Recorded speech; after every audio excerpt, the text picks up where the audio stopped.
探してる限られた時誇れるように世界は何かわからぬままいらないものばかり探してる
Sorry, I thought I could beat the clock and actually get a drink. But welcome in everyone, hi. I'm Soren Caster, and today we are playing a new game. Because your boy wanted to try voicing something, and I can only baby talk in A Wonderful Life so many times. Today we are playing Stories from Seoul, the Gun Dog. I don't know anything about this game. And I might actually be moving myself at some point because, I might be covering some text boxes, so, let me know if anything looks off. Also, I actually need to move. Hold on. Oopsie. Eh? Oh, wait. Hold on. Okay. That works. That was weird. Let's see. Let me move the chat.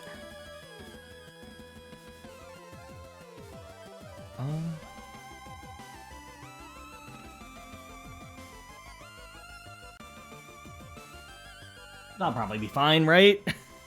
I can't keep giving uppies! There will be no uppies in this game. I promise you. Maybe.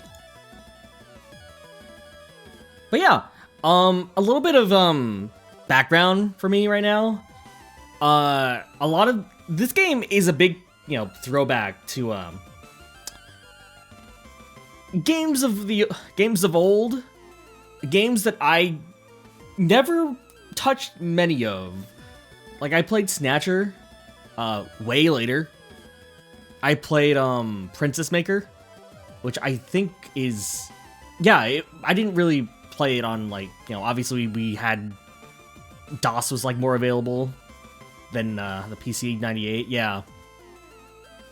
So,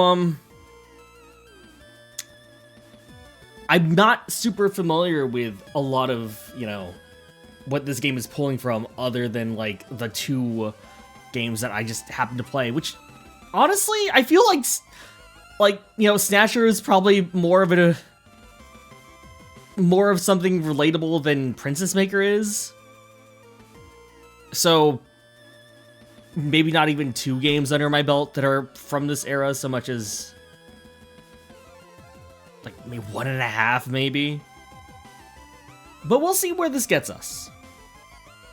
I am familiar with the genre, at the very least. My brother has also recently been watching... Oh shit, what was it called? There was a show that he was watching that I didn't expect to hear about from him. But... Oh, man. Whatever. The point is, even if I don't have too much familiarity with the genre or the era, I'm at least, like, on ground level, you know? Also, I have a drink now. Sorry, that was really loud. I was trying to, like, open it slowly.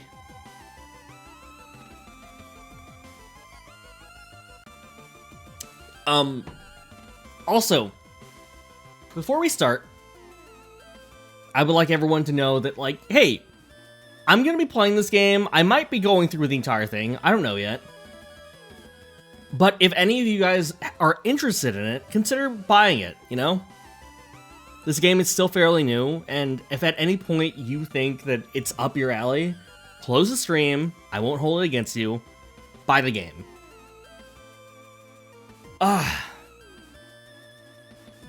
It is a small game made by a small studio, and you'll hold it against me? Okay.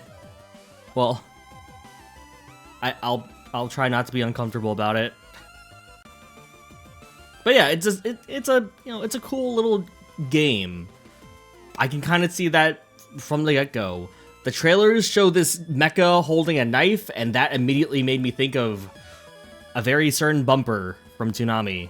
Toonami? Adult Swim? Toonami. It had to be Toonami. You know, you guys know the one. I need not elaborate. Mostly because I have a feeling I know which Gundam it was, but I also couldn't tell you. I had to look it up recently of whether or not it was a Zaku or a Goof that I was looking at. You know, not many things. It's fine, don't worry. Type in mecha with knife, and you will see what I'm looking at. Maybe. Anyway, without further ado, let's dive in. Also, if at any point, like, a dev shows up, please be nice. I don't know if they're... Usually, whenever I play games like this, a dev always is, like, just around the corner, and I, you know, get nervous about that. September 21st, planetary calendar 209. Following a raft of oppressive policies and crackdowns from the Earth-based government of the Solar Federation, the joint forces of the Martian territories and the Jovian Unified Colony Fleet rebelled. This conflict came to be known as the Solar War. The war carried on for 3 years. But eventually, the combined forces of the Martian territories and Jovian Unified Colony Fleet managed to push the Federation and military all the way back to the planet Earth. In the final days of the conflict, a pitched battle was fought in lunar orbit that would decide the war's victor. Also, let me know if any of the audio stuff is weird. You wish it was longer, but they're planning it as a series? More incentive to get it on the ground floor!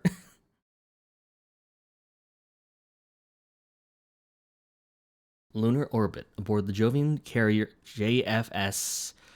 Oh, fuck. Meow, if at any point you have any idea how to say any of these words that I am bad at, please let me know. Hold on. JFS Kyle? It's not Kyle. Hold on.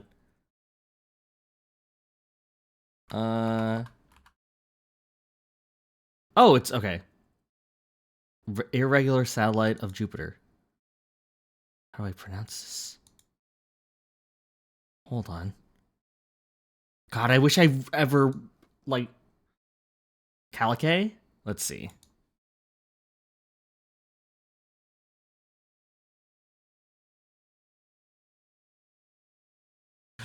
You know, depending on how things go, this might just be how we do things all the time here. Just like looking up how words are said. Oh, man. Oh, please. Wait, I can just type in pronounce. There's no way the Y isn't silent, right? Let's see.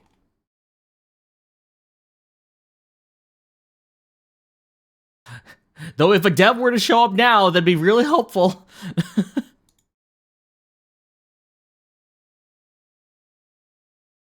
Why is this video not videoing? Hello?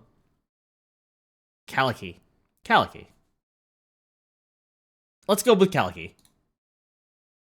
Aboard the Jovian carrier JFS Calique. Ah! You reflexively tighten your grip on your armored frame's twin flight sticks as another wave of vibrations reverberates through the cockpit. The creak of your new flight suit and your quickening breath are the only sounds that you hear above the gentle hum of the frame's subsystems. Oh, that's a strong roar. As you squeeze the controls tighter, their plastic casings creak under the pressure.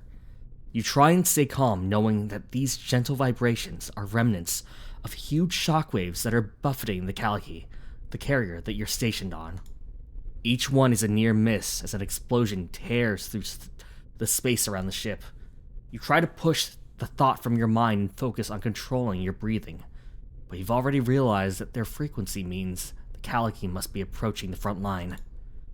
Your squadron will be launching soon, and you'll be engaging in your first real sortie. Your first real flight, in fact. Oh, it's so... Oh! Vibrates throughout my entire being. You feel your throat tighten. Simulations are as good as the real thing. That's what your trainer told all of you. But you know that pilots are supposed to have hundreds of hours of live flights and training exercises in real armored frames before they're allowed anywhere near the front lines. Of course, that didn't happen. Command had told you the modern simulators meant cadets could graduate without the need for these exercises. You'd overheard the rumors, though. The Jovian colony fleet had lost a lot of pilots and still wanted to keep pace with the Martian advance against Earth. had resorted to fielding anyone who could fight. Your whole squadron is just like you. Freshly conscripted from Europa colony. You'd undergone basic training there, but almost all of your flight training had taken place on the cruiser's journey from Jovian space. You wonder how the others are feeling right now. Whether... Kaliki 5, this is flight deck. We're preparing your squad for takeoff, running last-minute diagnostics from your frame, activating all systems. Now. Oh! Turn it down a tad. Hey, yo, what's going on here? Hi, Rookie. Can I get a shout out for Rookie? Can anyone give a shout out to Rookie, actually? Rookie might be the only one who can give a shout out. Anyway. This is... Stories from Seoul. I already forgot the subtitle. I just know Gundog. Is it just the Gundog? Where's the robot with 2 knives? I don't know if it has 2 knives. It has a knife. I saw that in the trailer. Alright, looks all good to go. We'll run a few more checks, then we'll have you spaceborne in a few minutes. You ready to show those Terrans who's boss?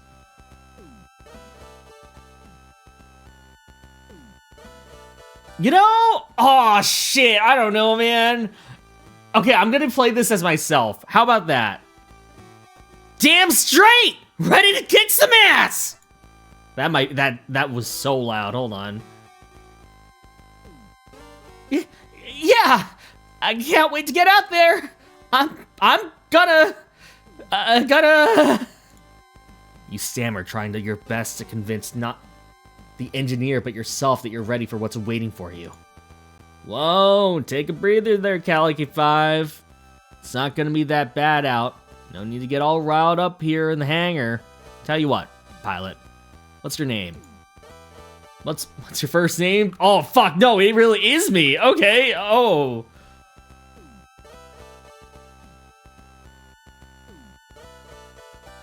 What's my surname? I think I have one of those. Yeah, let me know if I'm a bit too loud. Let me actually mess with that right now. Where's my compressor at? Oh. It's there. Okay, okay. Alright. I think that should be okay. Alright, ready to kick some ass! Yeah, that's better, right? Yeah? Yeah? Yes?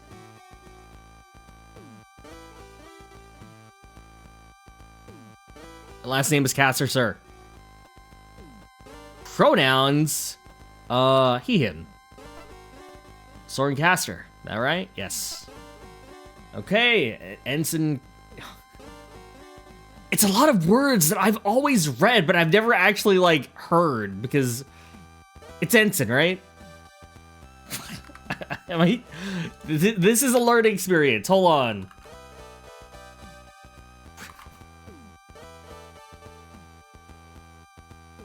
Yeah, it's Ensign. Okay. Okay, Ensign Caster, first up. Take a few breaths for me. In and out, nice and slow. You got that? Draw in one long measured breath and hold it, then release it. Following the engineer's instructions, you repeat this a few more times. After a while, you begin to feel your pulse slow and some of the tension in your body slip away. You still feel on edge, but slightly more in control. Alright, there we go. Now, listen up, Ensign. You ain't got a thing to worry about out there. I should have had a... I'm not really like a soundboard guy or like a sound effect guy or a filter guy, but I might break out like a walkie-talkie effect for this one. A radio effect. So deeply ingrained in the farming lifestyle that I forgot how to read. My daughter didn't say actual words for a while, okay? I am not saying Papa over and over again here. You ain't got a thing to worry about out there. The way I've heard it is that all the Terran's best pilots were taken care of between here and Mars. Heck, Martians are the ones who've been leading the charge today, so they're the ones taking all the flack. Propaganda machines selling this as our decisive strike against Earth's last line of defense. But between you and me, it ain't nothing more than a mopping up situation. A buddy of mine in operation said as much in the canteen last night. Besides, you hear a dull ring over the comms and sit bolt upright in your seat, slouching back and exhaling as you realize it's nothing more than the engineer striking the cockpit armor on your frame. This beauty here's a work of art. Terran Frames ain't got nothing on her. She's all tuned up and ready to go. Probably spent more time with this one than I have with all my own than I have with my own kid. So you don't have to worry. Remember what they taught you in training, and leave the rest up to her, and you'll come out of this just fine. Despite your startled reaction a moment ago, the engineer's confidence is infectious and it's starting to rub off on you. You adjust your position in your seat so that you're sat up straight, and the soft hum of the frame systems now seems more comforting than ominous. I'm gonna move myself a little bit. Hold on. Well, I'm not walking too well. Just a little bit.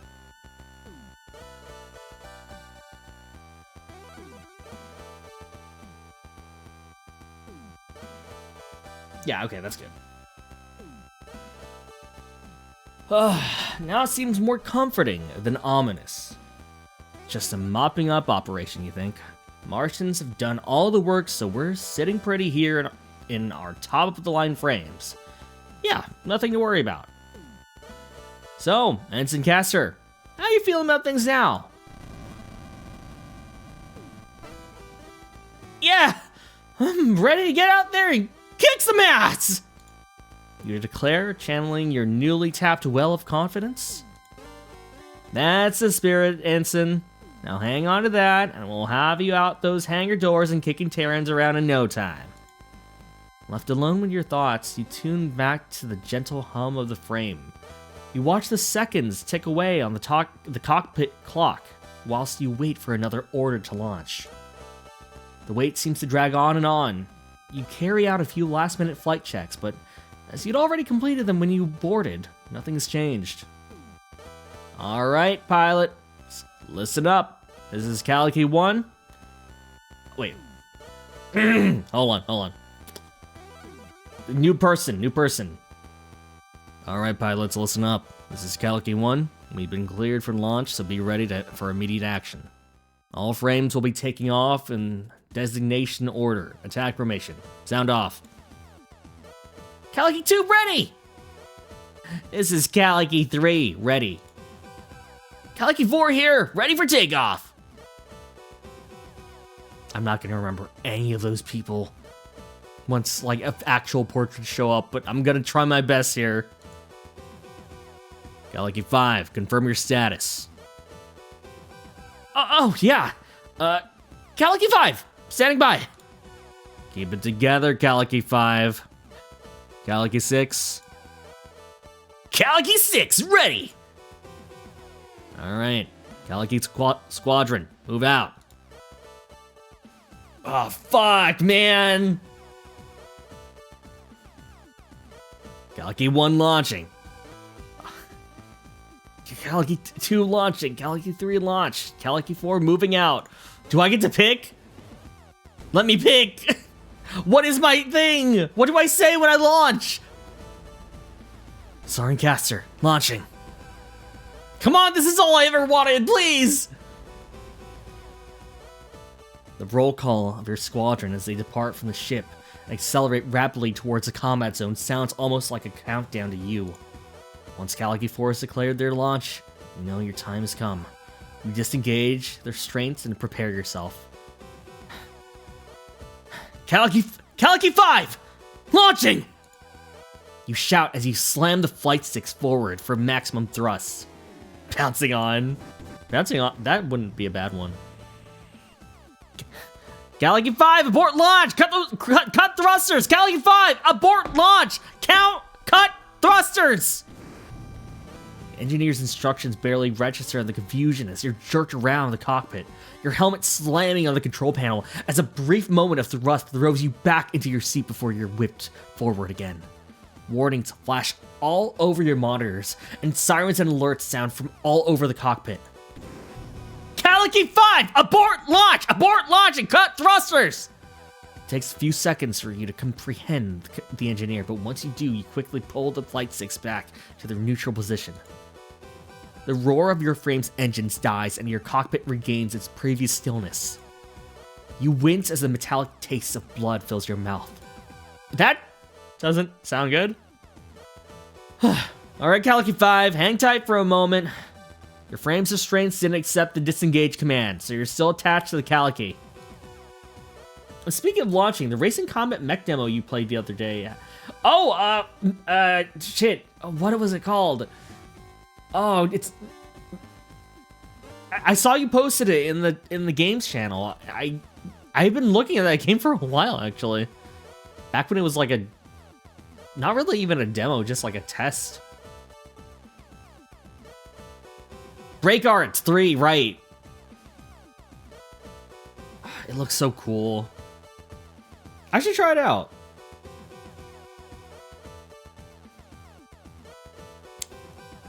I feel like it gets more into the customization aspects. And then like, my only real comparison is Mech Break right now. We're gonna need to run a diagnostic, shouldn't take too long. You slump in the cockpit chair and exhale deeply. Your heart's still pounding a million beats per minute and your lips stinging. You continue to slow your breathing as you listen to the still open communications channel from the maintenance crew as they work to get your frame released. Hey, yeah, looks like the restraints disengaged and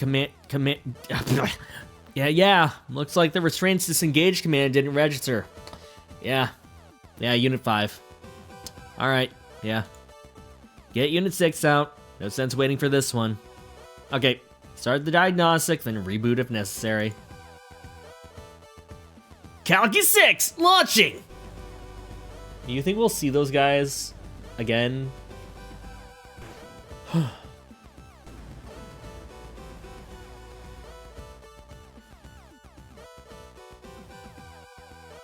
What do you mean hardware fault? I've checked this 10 times since Mars at least. Who was assigned Unit 5? Oh, for... Fine, right. Shut down systems and run the diagnostic again. I want this frame out there in the next 5 minutes. Calicky 5, we're gonna shut down your frame's systems for a moment so we can run diagnostics. Stay ready though, we'll have you launching soon. Calicky 5, understood. Ready and waiting. As your cockpit fades to darkness again, you release the Flight 6 and suddenly realize just how long you've been clenching your fists around them.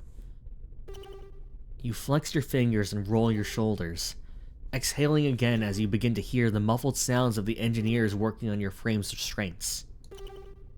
Staring at the dead monitor, you slowly begin to smile. This is what you wanted, wasn't it? Spent so long worrying about this mission that you'd thrown up twice in the past 24 hours. Now it looks like that was all for nothing. You got what you wanted, and you were safe. As safe as you can be strapped to the outside of a military carrier in an inactive armored frame, anyway. Your smile widens, inadvertently at that thought. Getting shot down in an inactive frame still in its restraints. You'd become a cautionary tale for engineers and pilots throughout the entire Jovian colony fleet. Your mind turns quickly to the rest of your squadron. When they return, you'd be the laughingstock of the entire Calicky. The pilot had spent their entire first mission stuck in a dark cockpit. You dodged a bullet, but you'd never... This is Calicky 6! They cut off the flight path! There's more! There's a whole squadron of carriers coming in from the E-field! Calicky 1, they're gonna cut you off from the fleet! Calicky 6 signal disappearing as you sit bolt upright, as you begin pressing buttons trying to activate your cockpit's main monitor so you can see what's going on. However, with your frame systems shut down remotely by the maintenance crew, you can do nothing but sit in the dark stillness and listen to the events unfold. Galaxy 6, respond. Galaxy 6, what's going on? How many carriers are coming in from E-Field? Ma'am, Galaxy 6's signal's been lost. It's not responding. He's... Hold it together, Calicky 4. All units, form up. Defensive formation on me. I said all units. Calicky 2, don't break formation. Ma'am, they're firing on us. There's so many of them. Oh God, ma'am, help! In an instant, your communications channel is flooded with cries of terror and panic. You hear your squad mates, your fellow pilots, exclamations of fear as this unexpected enemy force bears down on them. Screams and yelps, wails and howls fill your head as you sit powerless in the dark confines of your cockpit. Hey! Who's out there? Engineering! Hey! Get me ready! I can help! Get me ready to launch! Engineering! They're getting killed out there! I need to go now! You shout demands to get your frame ready for launch over the channel, but are met with no response. In the dark of the cockpit, with your controls unresponsive, you can't be sure whether the channel is closed or if no one's listening. With all attention turned to receiving the battle damaged units from your squad. Listen to me! Anyone! Get me out there!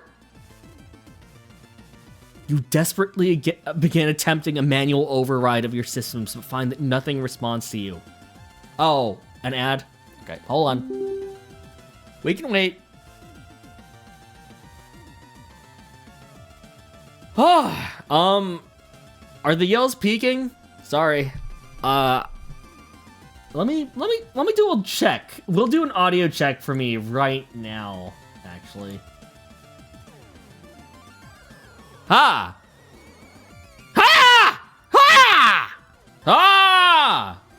Ka! Ha!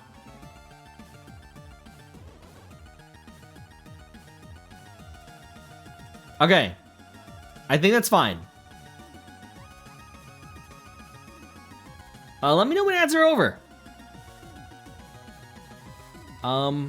We back? Okay, we're back. Let's go. Let's keep this rolling. Are we prepping for Monhan with those war cries? You bet I am. Yeah, anyway, they were dying or something. You desperately begin attempting a manual override of your systems, but find that nothing responds to you. The only spark of life that you can glean from your frame is a small diagnostics progress bar. I need to be out there! Anyone! Hey! In one last desperate attempt, you begin hammering on your cockpit walls, hoping to get the attention of the engineers you could hear outside earlier. The entire time, the chaos of the combat out in space is narrated to you in broken fragments of radio chatter. There's 3! 4 on me! I've lost my shield! I can't shake them! They're everywhere! The line of retreat's totally cut off! We can't get back to the ship! Ma'am, what do we do? What do we do? Stop panicking and form up! 3 and 4, on me! We're going to punch a hole through their formation and... Ma'am, come in, ma'am! Oh no, oh God, oh! One by one, your squad's signals disappear. The cacophony of panic disappears, replaced by the gentle hiss of static. You stop hammering on the side of your cockpit as the last voice is cut off. You're drenched in a cold sweat now, and your empty stomach feels like a rock has sunk to the bottom of it. You lean back and stare blankly ahead. This is Calicky 5.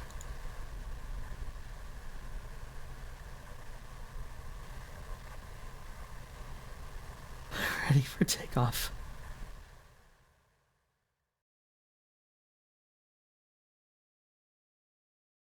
September 21st, Planetary Calendar 209. Despite last-minute reinforcements for the Solar Federation from their headquarters on Earth, the battle above Lunar is a victory for the joint Martian and Jovian forces. This would be the final battle of the Solar War. Having lost their last stronghold on Lunar, the Solar Federation would agree to a ceasefire and sign an armistice to end hostilities. An uneasy peace fills the solar system. With the conflict between the Solar Federation and the Martian-Jovian alliance concluded, Kalki and her crew soon returned to the Europa colony near Jupiter. April 19th. Planetary calendar 214. The reduced need for pilots away from the delicate space between Earth and Mars saw Ensign Castor reassigned to security detail aboard various Jovian ships. He's eventually promoted to lieutenant. 4 years have passed since the battle above Lunar. The Jovian colony fleet, fearing fresh aggression from Earth, has increased patrols near its colonies after picking up unusual signals coming from further out in the solar system. The patrol ship, JFS Gundog, is dispatched to support the JFS O'Brien in its investigation of these signals. I do need to hydrate, thank you. Jovian space. Aboard the Jovian patrol ship, JFS Gundog.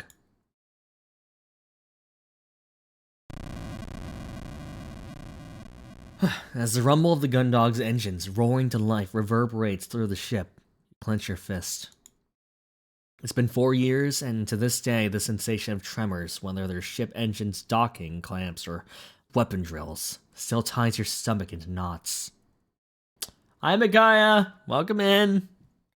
We are doing some voice acting proper today. No longer are we Papa or Honey or whatever everyone in town calls us. We are Ensign Soaring Castor. Frame pilot. X-frame pilot, I guess? I don't know. Bad trait for a ship security officer. You shake your head and exhale slowly, taking a moment before stowing the last of your possessions and pushing the drawer closed. You feel the click as it locks into place, and the exterior plastic paneling sits completely flush with its surroundings. Stepping back, you look around the room. You take another deep breath and hold it for a moment. Although this was far from your first posting as a security officer, you always felt the same sense of trepidation, if not anxiety. As similar as all the ships were, they all came with their own unique crews and personalities, and with those came unique problems.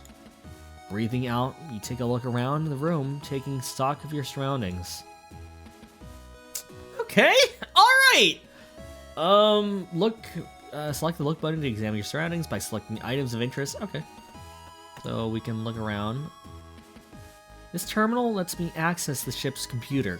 It's got a clock, a word processor, and even a calendar. I can also access records and my orders from here, but for anything else, I'd need to access the core, which is limited to those in operations or command. A standard cruise bunk. Once you slept in one, you've slept in them all. Although, this is one of the nicer ones I've been assigned to. The wall panel can be removed by jimmying it with a thin object, and crew members often stash contraband there. Looks like this one's not been touched, though. Do you think 4 years is enough time to get over trauma? Probably not. I'm just wondering how, like, you know, depressed I should be voice acting myself here. It's a weird thought. Spoilers, this is a game. This is a game. It's a game that you guys should buy. But, you know, I'm playing it on stream, so still consider buying it. Also, welcome in, Relics.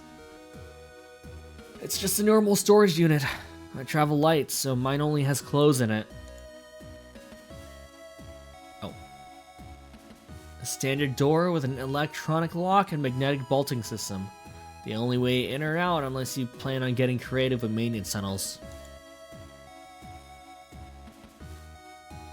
Buy it for you. It's $13 right now! I think. This lets me control the room's lighting from the bed. I keep my books here too. I'm currently reading the Tales of the Cosmic Champion series. Fellow Tales fan, okay. Is there anything else?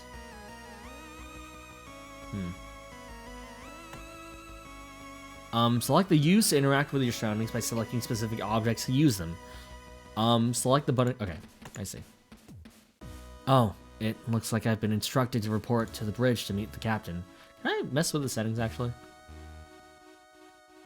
I haven't met anyone yet since my transport to the spaceport ran late, and I just about made it on board before launch.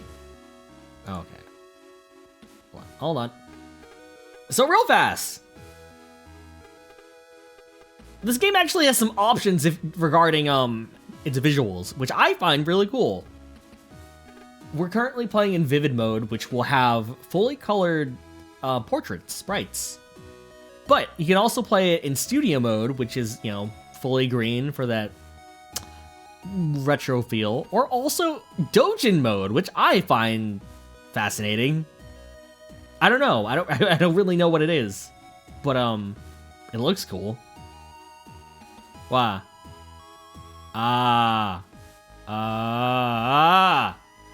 Sorry, just looking at things. But let me raise the text speed a little bit. There we go. Let's also save. When the demo came out last year, green mode was all there was. Like, that's wild. Like, it looks pretty darn good. Like, I would probably still play with it if I wasn't streaming it. Okay, let's use more things. The light switch for the rest of the room is here. Should I use it? Yeah.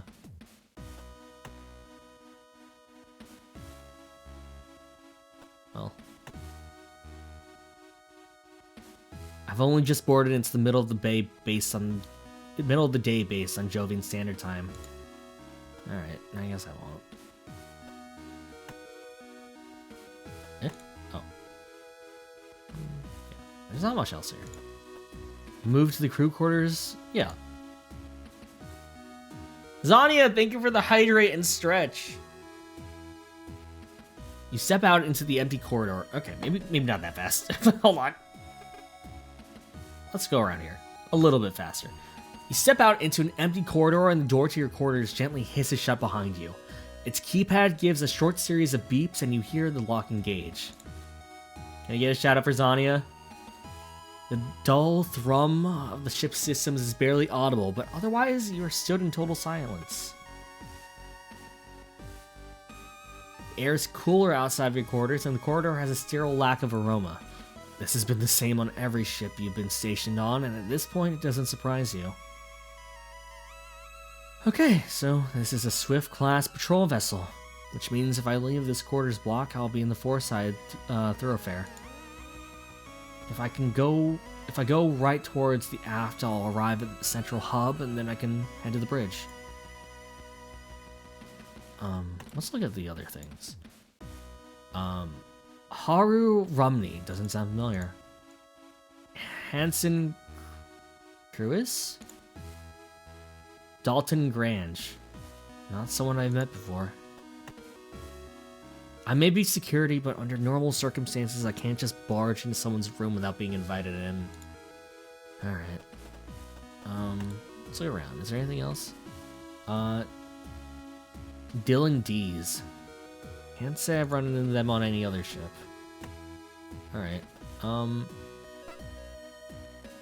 You leave the crew block behind you and find yourself in a much larger corridor that stretches off to your left and with multiple smaller corridors leading from it. To your right, the corridor leads to a large plaza-like space. A very faint breeze coming from your left ruffles your hair and chills you slightly, and you hear the sense of human activity. From the right, you can hear the hum of the ship's engines more clearly now, as well as the occasional low, quiet whirring sound. Looks like I was right. This portion of the thoroughfare will let me access both sets of crew quarters. The mess hall, the hangar, and the central hub. From there, I can access the rest of the ship's areas. I should hurry up to meet the captain before I look around anywhere else. Ship's hangar. Since I'm security, Since I'm on security detail, the only time I should be spending there is when I'm carrying out my daily checks. On a larger ship, you see people coming and going constantly. So it's eerie how quiet this one is. Mess hall. I don't imagine a ship this size has a cook or even a kitchen, so it's probably just a venmate unit. I wonder what could be down that way. Fire control, maybe? Okay. I guess central hub? As you enter the central hub, you hear a low whirring noise and the engines grow louder. You can see the readouts above one of the elevators change, letting you know someone is trying to use it to travel to another part of the ship. Looking around, you see the entrances to both the fore and aft side thoroughfares, as well as the corridor to the airlocks. These elevators will take me to the bridge where the captain will be. I shouldn't waste any more time.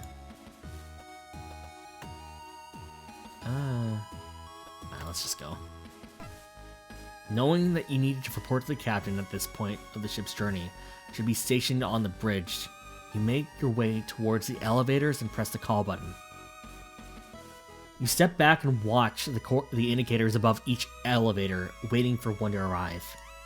As you wait, your mind begins to wander, and you're caught unaware as you feel something suddenly jab your back, and a voice from behind you declares, "Hands in the air! Identify yourself!" Your posture stiffens as you snap back to reality, caught completely off guard by the voice behind you. Thoughts race through your mind as you try to figure out what's going on. Could there already be another security detail on board? That shouldn't be possible. As far as you knew, you were the only one, unless... I said hands in the air, punk! You tentatively raise your hands, palms flat and facing forwards, as whatever has been thrust into the small of your back is removed slowly, and you hear the person behind you take a step backwards. You exhale and begin to turn around. Lieutenant Castor, security detail, ID SO254 JFSG. I'm on my way to meet the captain to... Yeah, had a feeling. Where you'd been expecting a gruff crew member, instead you're met with a bright-eyed, cheery officer waving a pen around with a large smile on her face. You're taken aback for a moment, as this isn't just any officer. This is... Cassie? What are you... Soren, I've missed you so much. You big doofus? You should have seen your face when you turned around. You were all...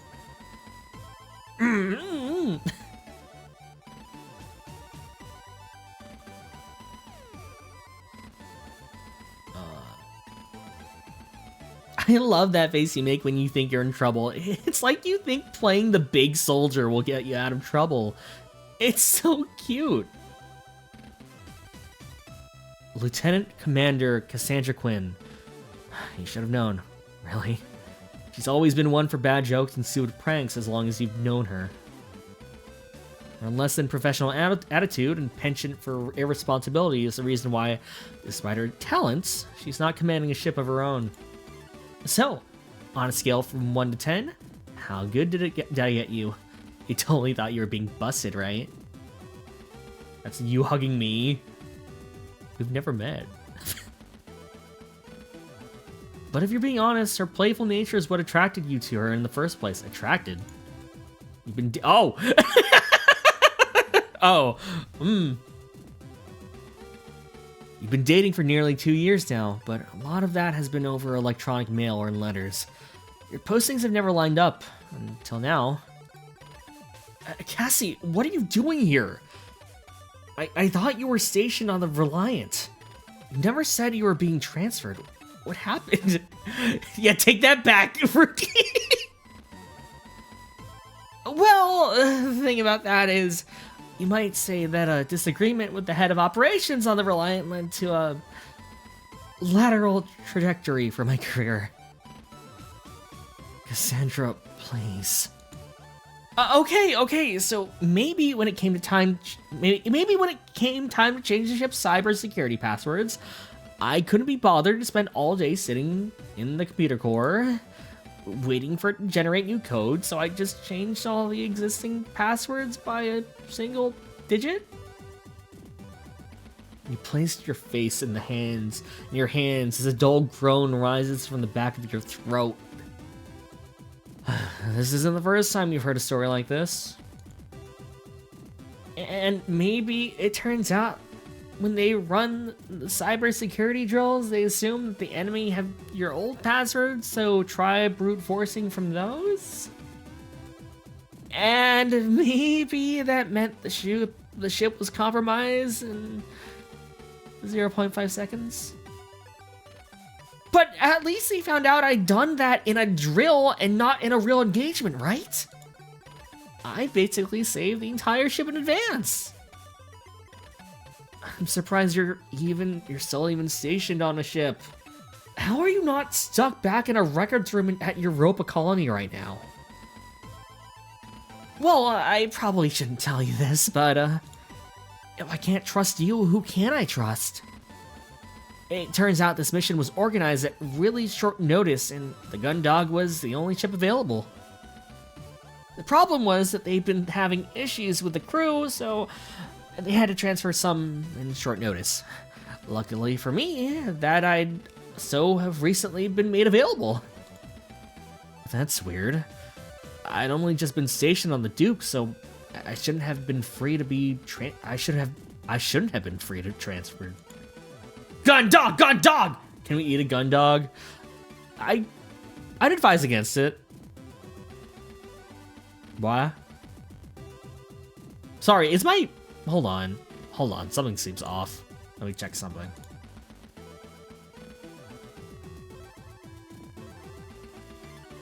Hello, hi, welcome in. How are you all doing today? Okay, never mind, it's fine. There's a bit of a kick to it. Where is the goddamn dog with the gun? We'll alert the developers. Hold on.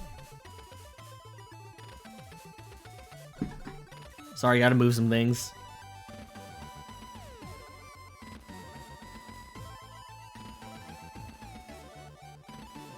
What's Gundog? Gundog is a ship.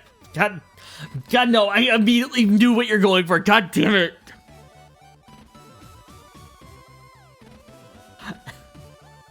Anyway. Okay, you figured it out. I may have used one of my contacts from the academy who works in resource to transfer you over here.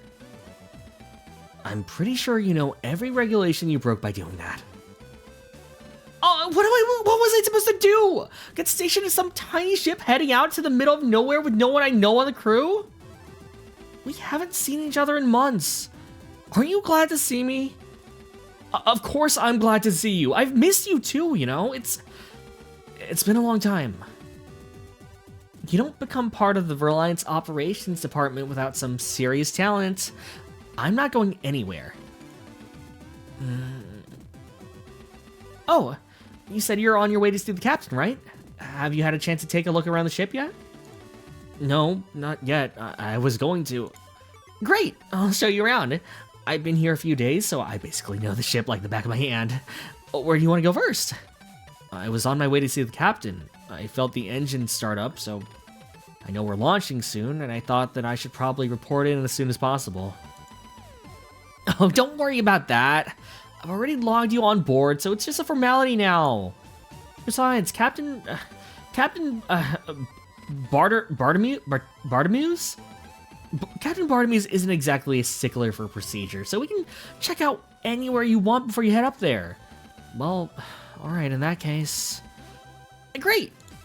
This is going to be the best tour you've ever been on. By the time it's over, you'll have seen every inch of the ship and met everyone on board. It's been so long since we last saw each other, too. We definitely need to take some time to stop by my quarters and get reacquainted. Can I... She's forward. Okay. You look around. Central hub as Cassandra already begins to make her way around your first destination, waving at you to follow. Sorry, I'm a little bit tongue-tied after that. It might be a small ship, you think, but now would be a perfect opportunity to learn its layout and familiarize yourself with where you'll be spending your current duty. Plus, you admit, it wouldn't hurt to meet all the crew. Better to get to know them sooner rather than later. Can we talk? You know, it's kind of funny now that I think about it. What is? This area is called the Central Hub, but to be honest, the only places you can get to straight away from here are the airlock, sickbay, or the bridge. Well, it's right in the middle of the ship, so it connects everything together via the two thoroughfares, right? Zen, welcome in!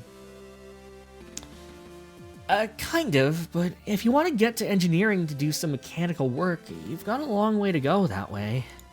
Then, if you want to do pretty much anything else, you've got to go the other way. How are you doing, Zen? Can Zen get a shout out as well?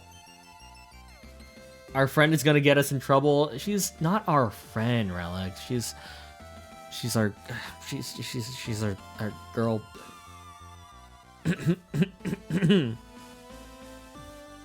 Girlfriend. Then if you want to do pretty much anything else, you've got to go the other way.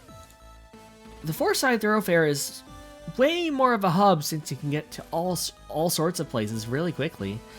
Get some snacks from the mess hall to take back to your quarters, easy. If you want a quick soda whilst taking audit in the hangar, you're there and back in no time. They should move the bridge to the front of the ship. It sounds to me like you just want a vending machine on the bridge. Girl, who's a friend? Yeah. It sounds to me like you just want a vending machine on the bridge. Hey, that's not a bad idea.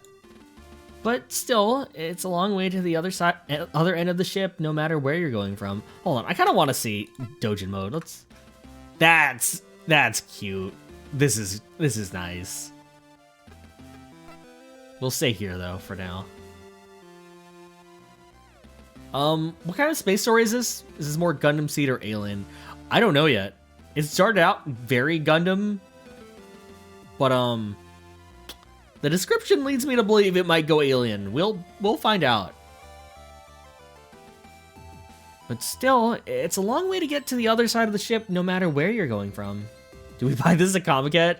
It looks like we could have, right? How would you solve that problem? Maybe change the shape of the ship so the center's really the center? It's space, so you can make it a really efficient shape, like a cube or something. A cube? I guess it could be efficient, but I don't think anyone would take a cube-shaped ship seriously. Rua, thank you for the stretch, hydrate, and posture check. We call that a care package. Why didn't I just say that?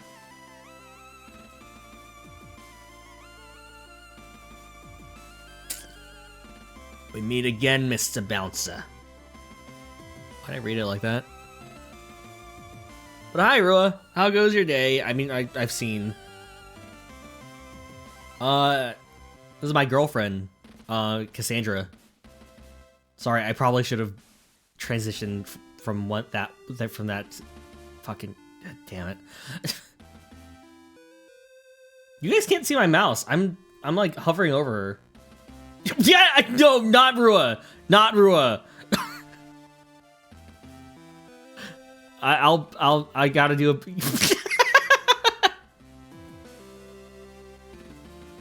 No, I promise we're not. You have kids with Joker. Wait, you thought I was a Tui character this whole time? Not, I promise. Please take her to dinner for it. God damn it.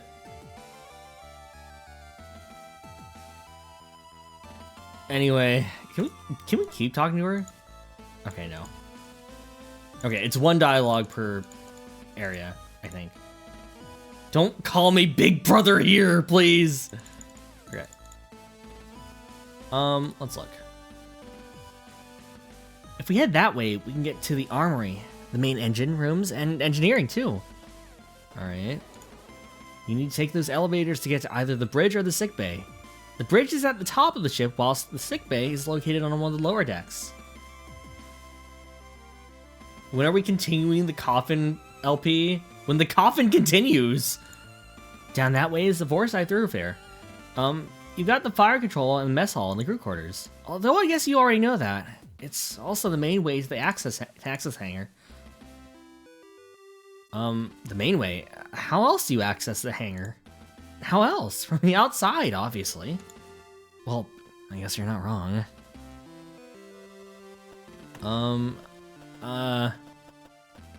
I guess we go to the... Wait. Shit. Shit. Foreside. Okay, Foreside. Let's go Foreside. As you head away from the central hub, the noise from the engine becomes quieter, and the ambient temperature feels noticeably cooler. The thoroughfare stretches out in front of you, with the doorways leading to the other areas of the ship visible in the distance. If we need anything similar, you can find something for us. Doobie's content with incestuous undertones. If you happen to stumble upon anything, you suppose. Is that actually a slash J? I don't know. And here we are in the... You forfeited... Fortified thoroughfare. I know. I went to my quarters earlier when I came aboard.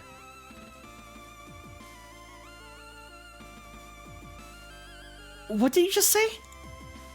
Forsyth thoroughfare? No, I don't think you did. I 100% said Forsyth fair. Aha! It's a tricky thing to say! You try saying it quickly! Forsyth thoroughfare. Fortified thoroughfare. Fortified fair. Ah, yourself! We'll call this one a draw, Lieutenant. I thought we're dating. Fucking goddamn it! Forsyth thoroughfare. Fortified thoroughfare. Fortified thoroughfare. Dang it! The ship's hangar. Okay. Mess hall. Let's go to the mess hall. Use. What can I use? Oh. Knowing Cassie's appetites for snacks, this will probably be the next place we go. Yeah.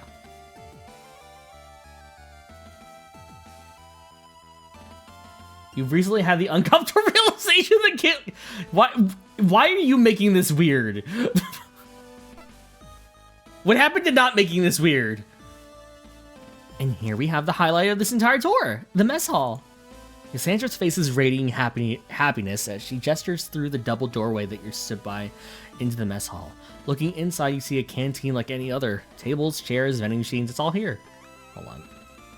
I'm so picky with the text speed. This is the highlight? It looks like a pretty standard mess hall to me. You bet. Do you know why? Tell me. Because they've got both of the different kinds of vending machines. The red one that stocks the spicy potato chips, and the white one that has all the different chocolate bars. Wow, so that's all bases covered, huh?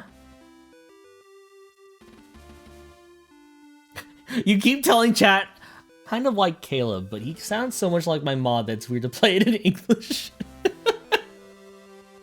When will you find someone who sounds similar to Xavier? We could probably find someone. Why do you want me to practice all the voices from Love in Deep Space? I can't be every guy in there.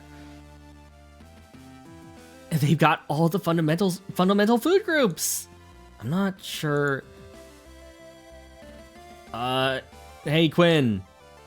A rough voice calls out from further in. You hadn't noticed them previously because of Cassandra's enthusiastic presentation of the vending machines, but someone sat in the far corner stands up, drops a half-smoked cigarette into a coffee cup, and strides over. Ooh!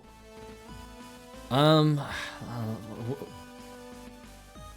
don't know how to voice them. Can I say kitten for science, like, seductively? Like, what? Like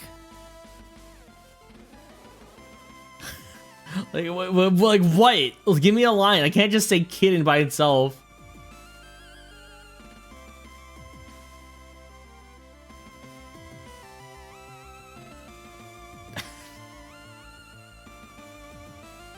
How are you doing? How are you doing, kitten?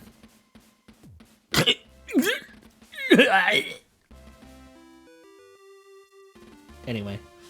What's going on, Quinn? Who's this? Lieutenant Rumney. Were you just smoking in the mess hall? Ah, take it easy, Quinn. I was sat right by the extractor vent for the meal vendor. No harm, no foul. That's not the point! The extra strain of the air scrubbers from the cigarette... Yeah. So, anyway, who's this hottie? Huh?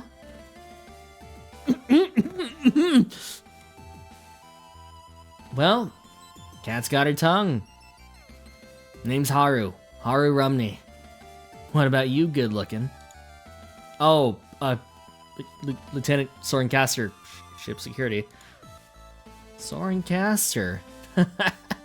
No way! Really? Last time I checked. Well, alright. Good to know. That's all from me, Caster. You know where my quarters are, right?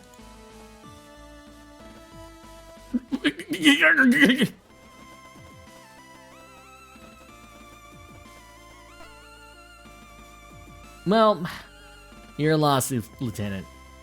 Catch you nerds later. What was all that about? I can't stand them sometimes. They swagger around the ship like they own the place just because they're one of the only 2 pilots on board. Newsflash, Haru, second best pilot out of 2 is last place.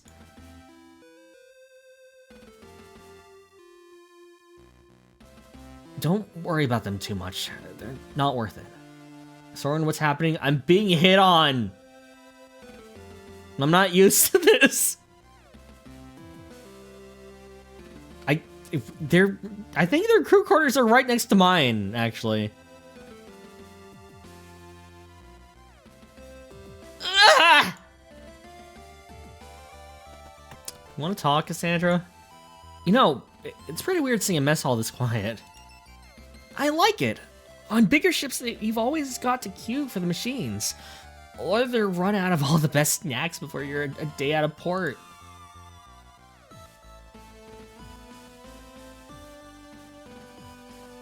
On a ship like this, you can get whatever you want, wherever you want. How much of a problem have you had with snacks running out before? You don't even want to know. On the Reliant, I was operating on a preferential shift for chocolate system. It was tricky, but I did what I had to. That sounds like it breaks a ton of regulations. Regulations only get broken if you get caught. I don't think that's how it works. Oh shit. Sorry, not miss. The game did ask for my pronouns when we first started, which I think was cool. Oh, neighbors, Soren's type convenient. Don't make that my type. Lumina was up a very long hill, mind you. She was perhaps the furthest away. Let's look around. Like Cassie said, both kinds. For some reason, ships sometimes only have the red one or the white one, so I can get why she's excited.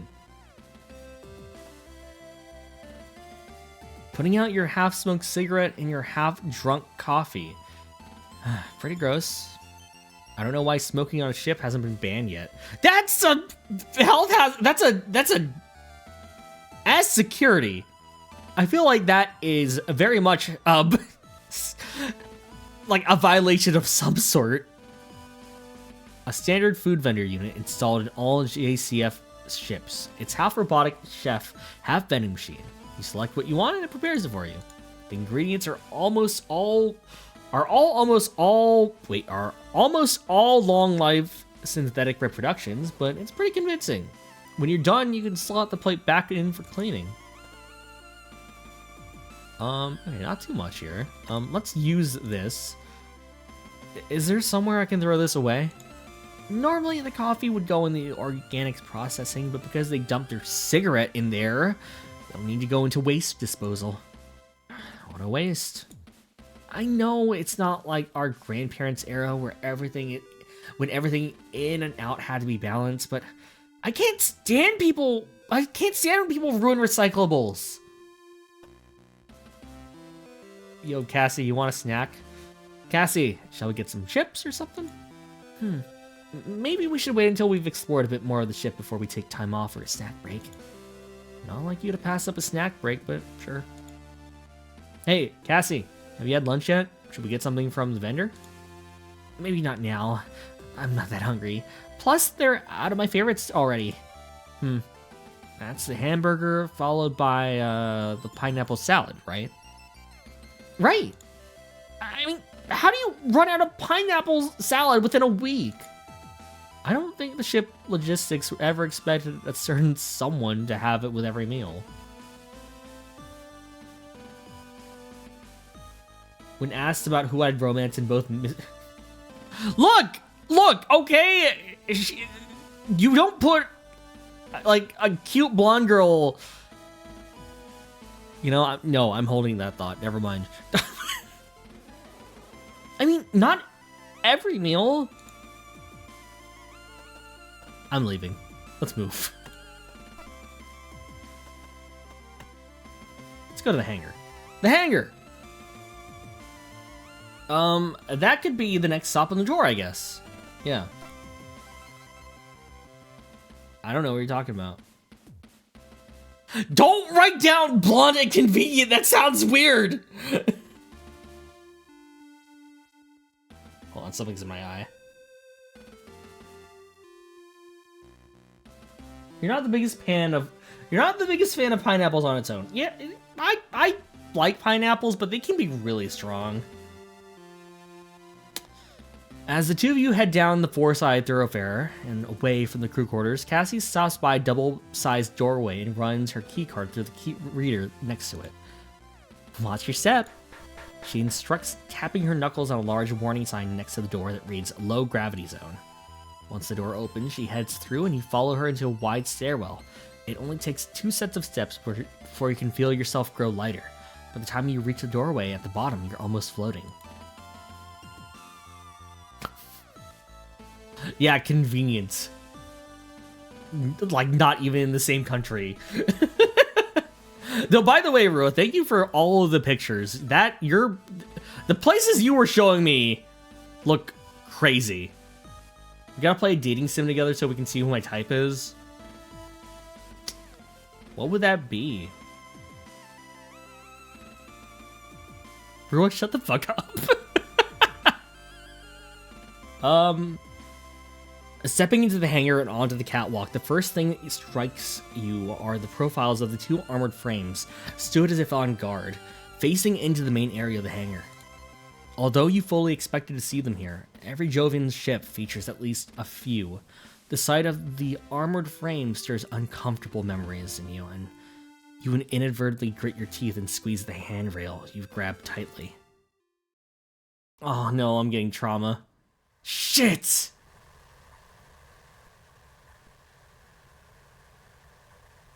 Ma'am, they're firing on us! Oh, there's so many of them! Oh god! Oh, ma'am, help! This line of retreat's totally cut off! We can't get back to the ship, ma'am! What do we do? What do we do? Stop panicking and form up! 3 and 4, on me! We're going to punch a hole through their formation!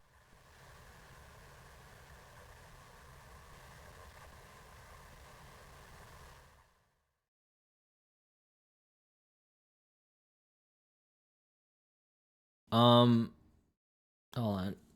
You're glad Rua's here to do this because you don't know if you hit on... Why? No one... I'm trying to think if I've ever really been hit on, like, in a serious fashion. I don't think so. Not really. Well... No. I don't... In a serious fashion, no. Probably not. Also, what do you mean you've had a talk about me with Guma? What did they say? It's fun to be dragged... Like... I guess I wouldn't be a... Actually, Yuma did drag me around for food.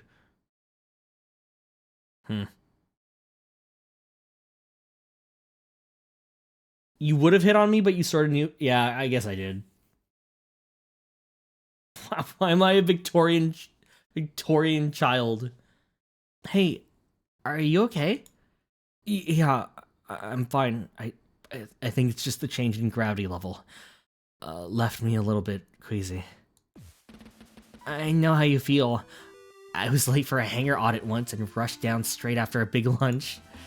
I was moving so fast that with the gravity shift, my stomach content's gonna keep up. Gross. Tell me about it. I did everything I could to keep my mouth shut. You know, the rule for low gravity zones. What you spew is left up to you. I wasn't going to be late and on clean duty. Speaking of duties, shouldn't there be someone around here? Dalton should be around here somewhere. If you're feeling funny, stay here for a moment and I'll go and see if I can find him. Sure. It's about the oversim I immediately get from eating. I don't think look, okay, I know I said I'm stingy or I come from a stingy family. I myself just like to eat good food. When I ate food with Guma, I was literally on the verge of crying because it was really good.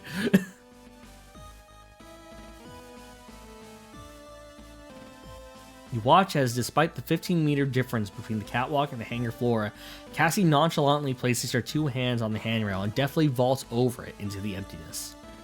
Thanks to the low gravity, she doesn't fall, but instead kicks off the railing, propelling herself through the air. As Cassandra drifts off, eventually catching onto one of the armored frame's legs and using it to swing herself around to float in a different direction, you place your elbow on the railing and your head in your hand. You turn your attention back to the stoic features of the armored frames and sigh deeply. Your attention is caught by the cockpit hatch on one of the frames being half open. Looking around, you see everything as you'd expect. Armored frame, weapon racks, storage containers, various equipment, all of it restrained appropriately and fastidiously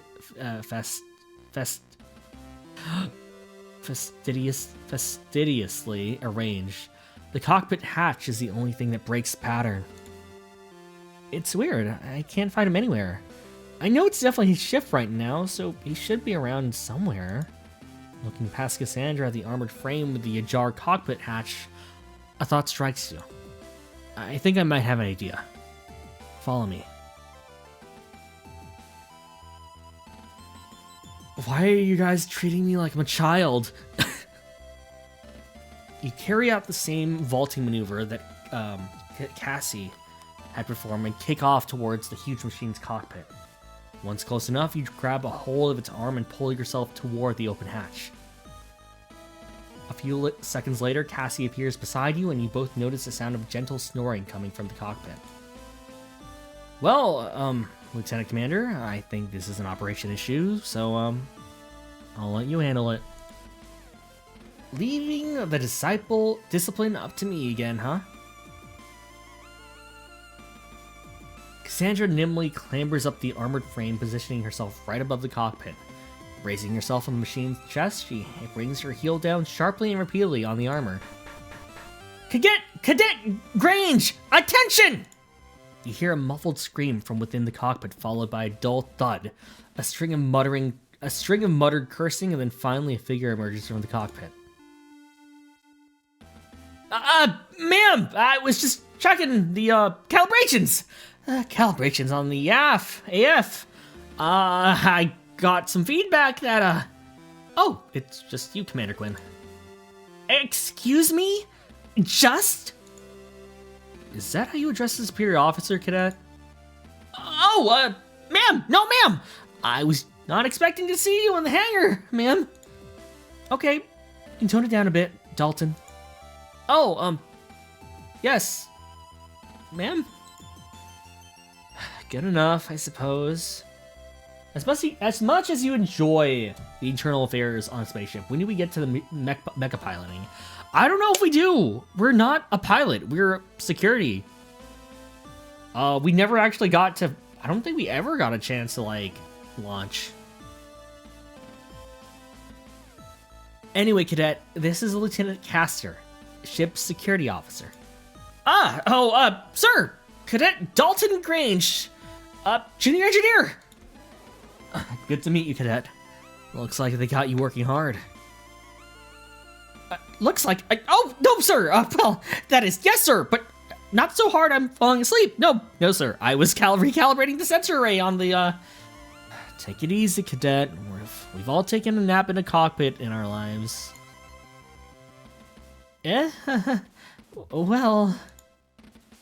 Of course, we never took cockpit naps with the chief giving us our orders, so you probably need to get back on with whatever you were doing, huh? Screw mecha fighting, when's lunch? For real. But the gun dog is the ship we're on. It's not the, it's the ship. I thought the frames were called gun dogs, but no, they're just armored frames.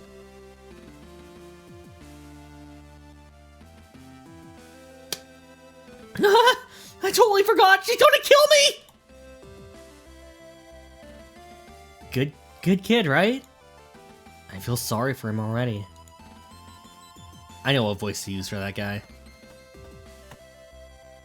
Those two armored frames are both Juno models. The workhorse of the Jovian colony fleet's military. They look like they're a newer type than the one I piloted on the Kaliki. Almost piloted.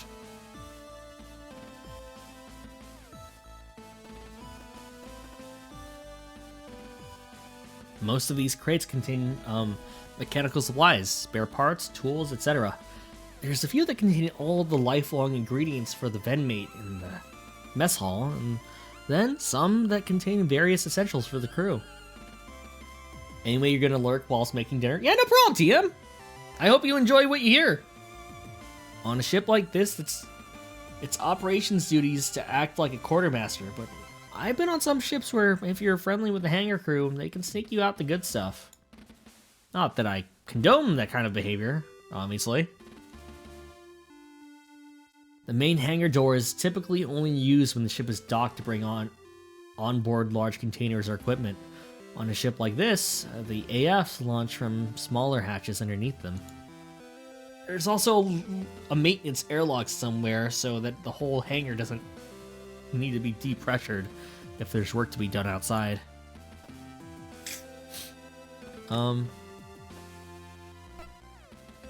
Hey, cadet. How's it go? Ah! Hey there, take it easy. It's just me. Oh, Lieutenant! Sorry, I thought you were someone else. What's this crew possibly doing that's got you so jumpy? Oh, it's not the crew. It's just the chief. She really likes a surprise inspection and making sure that I'm working as fast as she expects me to. At least once a day. I'll think I'm alone somewhere, and then suddenly... Cadet Dalton, report! I don't know how she does it! I'll have an eye on the entrance the entire time and she can still appear from nowhere! I think she uses the maintenance ducts! Okay, take it easy. I'm pretty sure it's just us in here. Okay, if you're sure. Anyway, how can I help, Lieutenant? I'm just getting to know the ship and its crew, finding out what they're all about. Oh, yeah. I guess that makes sense. So, what are you up to here, Cadet? Oh, I'm actually working on 2 projects at the moment as parts of my engineering degree. First is my own project, a high-density rapid expansion emergency sealant for hull breaches. I've been working on a compound that's designed to be released in the case of a breach and seal up cracks to prevent atmosphere loss. Sounds pretty impressive. How's that going? Not too well, Lieutenant. I intended it to be used within the ship as a safety measure for the crew. But the technical officer who oversees my progress back at the academy has instructed me to find a way to weaponize it. He thinks it'd be good for immobilizing enemy AFs. That still seems like it's going to be put to good use if it's cutting down on casualties, don't you think? I guess so. What's the second? Oh! That's just something I'm working on for the chief. It's a set of modifications for Juno to increase its mobility in space. To be honest, it's not too exciting. It's just fine-tuning and adjustments. Well, I'm sure you're doing a good job. Thanks, Lieutenant. Keep it up. I wish I'd worn my uniform trousers today. What's up? I was thinking we could play low gravity tag or something, but now that Dalton's back up and about, we can't. I don't think he's gonna snitch on you anytime soon. That's not what I mean. I don't follow. Huh? Honestly, have you considered the issues of floating around in a skirt? Oh! Just count yourself lucky. I would have kicked your ass. Oh, lie, it does sound like Ruki.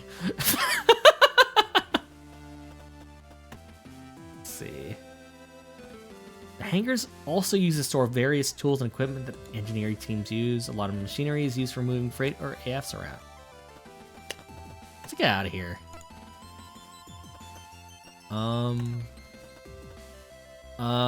Let's go to crew quarters. So your quarters are down this way, huh? That's right, why? I was wondering where you'd be. On a Swift class, there's 2 different quarter sections. One is all the department chiefs, whilst the other has the crew that work within those departments. Let me in, coach. I'm fine. I gotta practice, I gotta strengthen my vocal cords. It's been a while. I can play my own girlfriend. I can do that. Since you're the only security officer on board, I was wondering if you count as the department head or not. Well, I guess I don't. I'm just slumming it. Oh, that's not what I meant. But that, I'm messing with you. Don't worry about it. The head of security is typically under the captain's instructions anyway, so it makes sense that my quarters are down this way. I guess so when you put it like that. So, have you met any of your neighbors yet? Well, let's see. This is Haru's room. They've definitely heard what Hansen has to say about me. Probably best I don't run into them too often. Dalton's room. Could you probably go do with the talking, taking a bit of time to relax every now and then. Hansen Cruis. Yeah, I know this guy. Oh, you met him already? Not on the Gundog. I knew him back on the Kalki. Oh, is he the guy you told me about? That's right. Not what you call my biggest fan. Oh, honey, I'm sorry. You know, it's rude to keep a girl hanging around. What do you mean? Here we are, just hanging out in the corridor like a pair of weirdos. Shouldn't you be inviting me into your quarters or something? Give me the tour?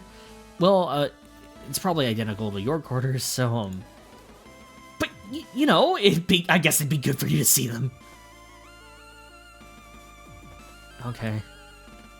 As you step into your quarters, Cassandra follows you in.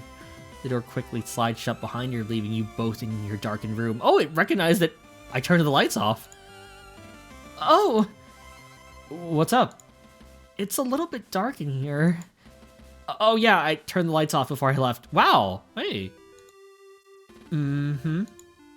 So now we're just gonna hang out in the dark? Oh, well, nice try. I know what you're up to. No, that's not it! I just turned off the lights before I went to... Sure you did.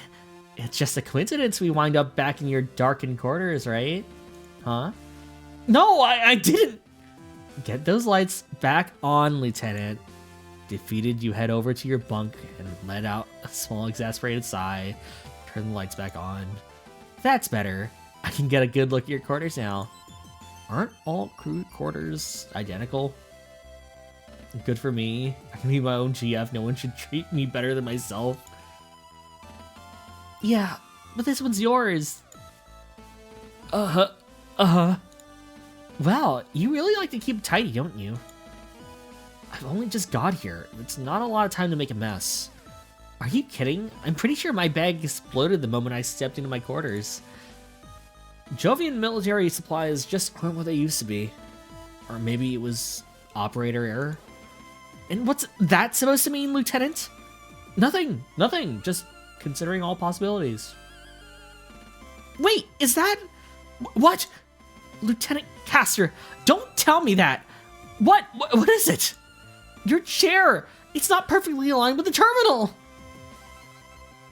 I guess nobody's perfect, huh? I would have made more of an effort if I knew the officer doing spot checks was such a stickler.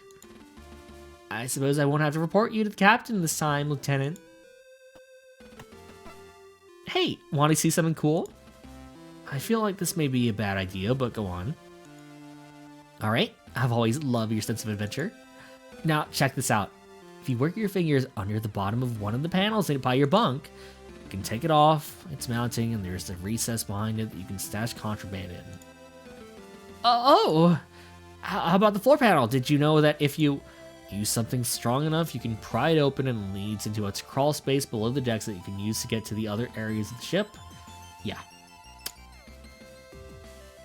Alright, but I bet you didn't know that if you logged into your terminal and it entered its secret code that you can play Snake. That too, sorry.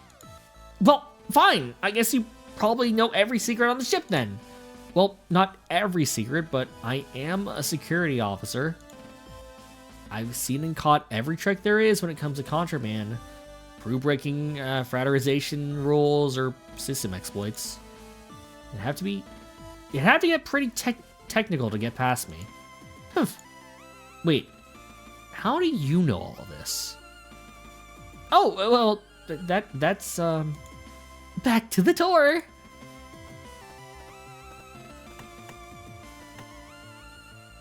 A standard cruise bunk. Once you've slept in one, you've slept in them all. Though this one's one of the nicer ones I've been assigned to.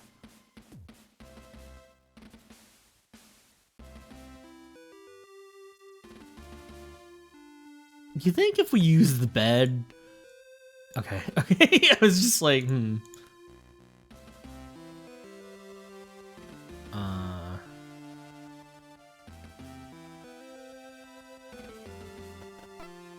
Soren, we are right in the middle of a tour of the ship. Oh, I was just looking at the switch, and you're a lot less subtle than you like to think you are. Now get those lights back on.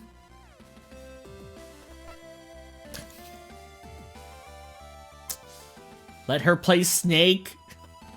He doesn't want to play anything right now. Apparently. Alright, let's get out of here.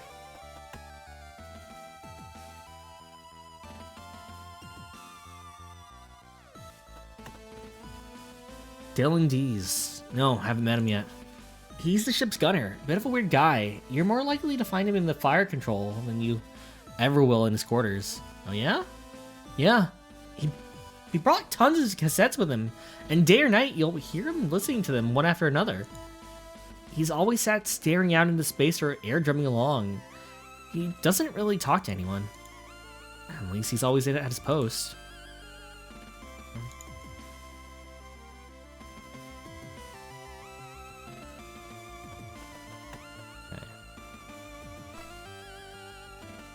Okay. Fire control. Moving beyond the mess hall and the hangar access, the two of you continue to the furthest end of the four-side thoroughfare.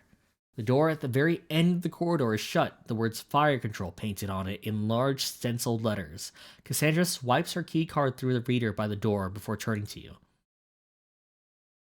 So, this is fire control. The gunner's probably here, but well, you'll see. That's pretty cryptic.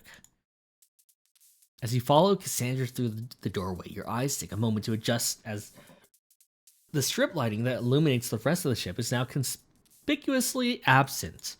Instead, the entire room is lit by the phosphorescent glow from an alcove full of screens and readouts. Looking at the screens, each one seems to not be showing more than a few specks on a black background. From experience, though, you know what you're looking at is a live feed from cameras all over the ship's exterior. In the center of this alcove, facing away from you, is a seat like the ones at the bridge. From this angle, it's impossible to tell if there's anyone in it, but you notice a tiny rhythmic hiss coming from it. So, anyway, all the ship's weapon systems are controlled from here. These screens give the gunner a panoramic view of... Is the gunner here right now? You look over Cassandra's shoulder at the back of the seat. You swear you see a quick flicker of movement, but you can't be sure it's not just the flash of a readout reflecting off a surface. Oh, Dylan. Yeah, he's here. Should we say hello? Well, normally I would, but Cassandra leans back slowly as if trying to surreptitiously sneak a peek at what's on the other side of the chair without it noticing her. She quickly turns back to you after a moment's pause. He just looks so into the zone, you know? It seems a shame to interrupt him. Interrupt what? Cassandra leans back again and after a moment quietly gestures for you to come take a look. Sat in the chair is a man who looks a little bit older than me. You. His eyes are closed and his face a picture of absolute serenity. Over his ears are possibly the single largest pair of headphones you've seen in your entire life. As he sits there, oblivious to your presence, his right leg bounces up and down as his wrists flick constantly. You wonder for a moment if he's okay before spotting a cassette player poking out of his jacket pocket. Realize that the hiss you hear is the slightest whisper of the music that he's listening to escaping from those substantial headphones. Is this okay? Shouldn't he be a bit more attentive? Don't worry, it's fine. He's not even on duty. Yeah, but what if there's an alert? Let's find out. Cassandra moves over to a panel just before the monitor-laden alcove, takes a receiver off the wall, and enters a few numbers into the keypad. For sure they went back and forth on how big to make those headphones. Oh, for sure! Like, how big can we make them before they're ridiculous? Hi, Vanessa, yeah? It's Cassie. Can we test the alert system in fire control? No, I know it's not scheduled. It's a spot check. Yeah, random testing, you know? Chief's orders. Of course she asks. Why would I be asking for a spot test of the alert in fire control if Chief didn't ask? You're a darling, thanks. Okay, 3, 2, 1. Loud! In an instant, you see the figure in the chair bolt upright, yank their headphones off, and lay their hands on the fire control systems, their heads snapping back and forth as they rapidly surveyed the wall of monitors. You think that he's a little bit older than me, so... Let's see. False alarm? Hey, Dylan, don't mind us. Just had to do a spot check on the alarm systems. Chief's orders. Oh, hey, Quinn. No problem. Who's this? Lieutenant Sorencaster. Ship security. Oh, hey. Warrant Officer Dylan Dees, Gunner. Welcome aboard. Thanks. Well, let me know if you guys need anything. That alert totally got in the way of an awesome solo, so I'm gonna rewind and pick up where I left off. Good to meet you. Alright, I thought he was... I just thought I saw glasses, so I thought he was gonna be, like, a bit more nerdish, but it's pretty chill. Warrant Officer Dees. Warrant Officer Dees. Dylan! Oh, hey, Lieutenant, how's it going? Not bad, thanks. I was wondering if you could explain the control system here to me. It doesn't look like anything what I've seen before. Huh. Oh, yeah. If you've not been on a small ship like the Gundog, it probably does look weird. Bigger ships have more crew spares, so they can have old-fashioned turret operators. On a ship like this, where there's only one dude flying solo, the whole system's optimized to let them run the entire weapon system alone. Each of these trackballs links up with different weapon systems, which is represented by reticles shown on the screen. Trackballs! Oh, man! A trackball system? By rolling balls, I can move the targeting reticle from screen to screen and fire. All I need to do is point and wait. By rolling the balls, I can move the targeting reticle from screen to screen and fire. All I need to do is point and click. That's pretty clever. Only works so well because we've got the computer doing most of the heavy lifting. On bigger ships, the gunners have a lot more physical control. On a ship like this, it's more like playing on a really intense video game. I never really liked those spaceship video games. I'd rather play a racing game or something instead. It's not too bad. Now the war is over, we're not shooting anyone anytime soon. So I get to spend all my time here listening to music and staring out into space. Pretty much perfect. Listening to anything good? Yeah! A real classic album right now. Ever hear of Trish and the Replicants? No, sorry. Come by later and I'll lend you a cassette. It's pretty good for such an old band. Thanks for the offer. Aw, what a nice guy! Just once I was hoping you wouldn't be here. Oh? Yeah, this place would be such a good room to relax in and take in the view of the stars. But day or night, he's always in here, spacing out himself or drumming away. I'm so jealous. Most heads of operations would kill for a crew member who was at least at their station day and night, you know. But this is weird! The only time I've seen him leave is when the ship's docked. I've come by at all sorts of random times and he's always here. I don't like it. How much of that is jealousy? Every single one of these screens is linked to a camera on the ship's hull. Although it doesn't look like it. This actually represents a 360-degree view of around the Gundog. I've never been on a ship as small as a Gundog, but controls for the ship's weaponry don't look anything like they do on a bigger ship. They look more like they belong in an office or something. And there's not much here. Okay. Let's move around. Quarter 1, central hub, hangar, mess hall. We went to the mess hall. Crew quarters 2. We've been here. And this is the second ship set of crew quarters where operation staff, that's me and Vanessa, the department heads, and the captain have their quarters. Makes sense. Of course, it's obvious why you'd come this way so soon after finding out I was part of the crew. What do you mean? I'm supposed to be meeting the captain soon! I know, and despite that, you let your libido guide you to my quarters, you animal. Let's maybe save that for later, okay? You tease. So, we're just gonna hang out around the corridor outside my quarters then? Nowhere you're in a hurry to go? Honestly. This is Vanessa's room. She's great. We work together in operations. Oh yeah, you're friends already. Definitely. She's done so much for me already. Gaslight, gatekeep, girl boss. She's always letting me know that she's covered for me when I'm late. She's picked up on some of my tasks when I'm running behind. She's a little angel. Cassandra, I've run your diagnostics again. I don't know what I'd do without her. The nameplate reads Cassandra Quinn. I don't really need an explanation on who that room belongs to. Have you met the chief yet? Chief? Do you mean Mackenzie Cathays? No, I haven't. She's cool, but she can be pretty scary sometimes.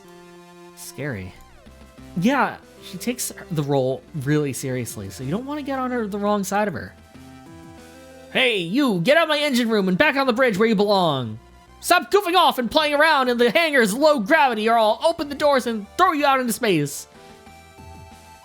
Sounds like just about every chief engineer I've met. Gun and dog? Ven and Novi? Hi Ben, how you doing? This is Gundog! Sorry, this is stories from Soul? Of Soul? Of the Soul? The Gundog? Can I get a shout out for Ven? Yeah, this is Gundog. It's a visual novel that has very retro vibes. Sounds like another version of Up Dog. Someone beat you to that joke. Oh, but how you doing, man? How was, oh wait, was this our stream today or yesterday? Did you stream earlier today? How early am I?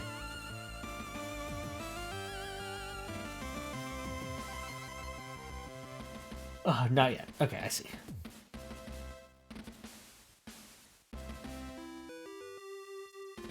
God damn it.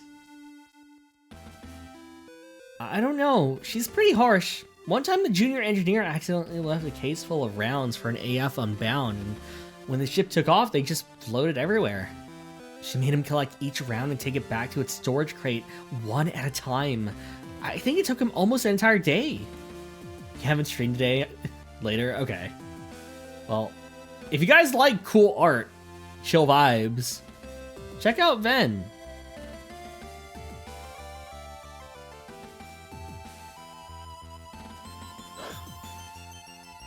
When you undog yourself. God damn it. Yeah, still sounds like every chief engineer I've ever met. That's Dr. Rosarium's quarters. Although I've never seen or heard him use them, he's pretty severe. Is that right?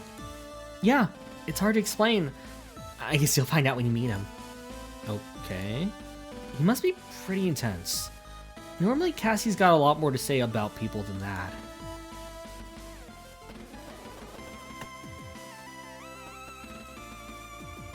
Fine. Oh, by the way, if you ever want to access my quarters, the passcode for the lock is 0211. It's pretty much the same passcode I use for everything. 0211. Got it.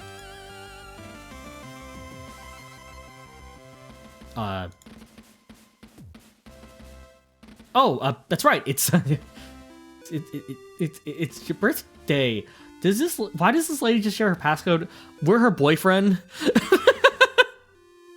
She's her girlfriend, and she's dropping a lot of hints, let's say. She's dropping a lot of hints that she wants something from us, and I don't know. No, I mean, the fact that she just told us she uses it for everything is maybe a little bit of a, like, hey, maybe don't do that, especially just out here in the corridor. But, you know, there's some trust here. Oh, yeah, that's right. It's her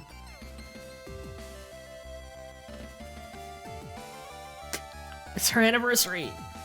Come on, you didn't think I'd forget, did you? Hey, good job. Oh, wait. Before you go in, can you give me a few minutes to just tidy the place up? Once Soren's gun dog, fucking goddamn it. I was almost late for my duty shift this morning, so it's kind of a mess. Let me put some stuff away, okay? Yeah, sure. Keeping herself between you and the entrance to her room, Cassandra opens the door using the control panel to its right. As it opens, she swiftly steps through, and before it's even all the way open, it closes again using the panel on her side of the entrance. The entire time, she obstructs your view of her quarters. Thanks. I won't be long, promise. A few minutes pass, and you continue to stand gingerly outside Cassie's quarters. You hear the occasional footsteps coming from the four-side thoroughfare, but they all move on to other parts of the ship. Thankfully, no one stops by to ask why security is lurking outside one of the operations officer's quarters. Hey, Cassie. Give the door a gentle knock, leaning against the wall, continuing to remain on lookout for anyone who may have some questions about what you're doing out there. How's it going in there? Oh, yeah, almost done. Just give me a minute to get this started, and that last pause is followed by a loud bang and the sound of a small cascade of various objects onto the floor. Okay, maybe a few more minutes. You sigh and step back from the door. If anyone asks, you can always just tell them that you're doing some spot checks for contraband or something similar. Done! Come in! This is cleaning up? Welcome! Make yourself at home. As you step through the door frame, the toe of your boot catches on a discarded pair of leggings that are held in place by your other foot. As you begin to fall over, you reach out to catch something to stop yourself. Unfortunately, the chair you reached out for has a uniform thrown over the backrest, which slips as you grab it, bringing both the chair and the assortment of cosmetics on the seat clattering down to the floor with you. Oh no! Soren, are you okay? I'm sorry, I thought... Cassie... Yes? I thought you said you were tidying this place up. I was? Then why did I just get brained by a falling hairdryer? There was a system? You get back to your feet and right the chair as Cassie quickly grabs the assorted bottles and tubes that fell down with you, placing them randomly back on any nearby surface. You almost launch into a speech about securely stowing possessions in case of high-speed maneuvers, but you stop yourself. Was this a planned assassination? Guess she's a laundry month girly. Yeah, this is as someone who recently played Borrow Trauma, putting these things just out in the open, like on a ship, might not be the best idea. Doesn't the captain ever carry out spot checks or surprise inspections? No, it's great. From what I've heard, her quarters are a worse state than mine. Is that right? Cassie's bed. It currently appears to be acting as a makeshift wardrobe. Did she move all these clothes before she goes out to sleep, or do they act like an extra sheet? How does she even have this much clothing on board anyway? Like everything else in this room, this terminal appears to be in use as extra storage space. Even the chair's covered in stuff. Since Cassie's in operations, you'd think she'd make more use out of her terminal than anyone else on board, but can't see how she uses it like this. Hopefully nothing's nuclear. Hopefully.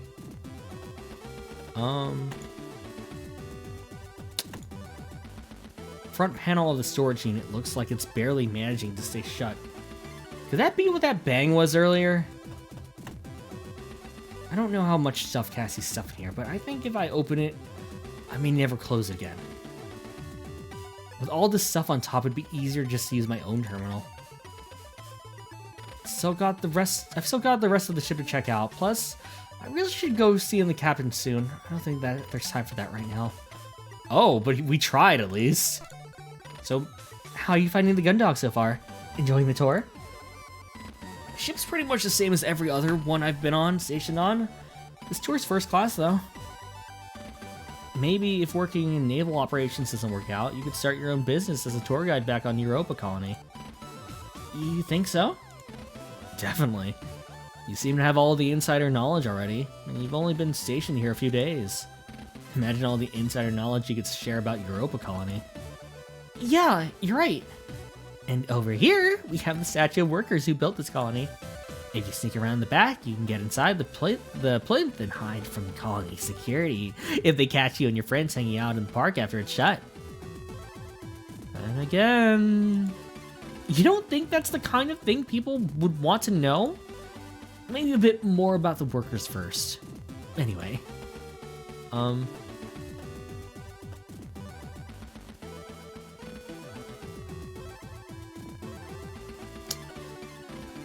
let me take a breather first. I feel like I'm losing breath here. She can do more with alien plants though, make use of the space. For real. That hairdryer would have hurt.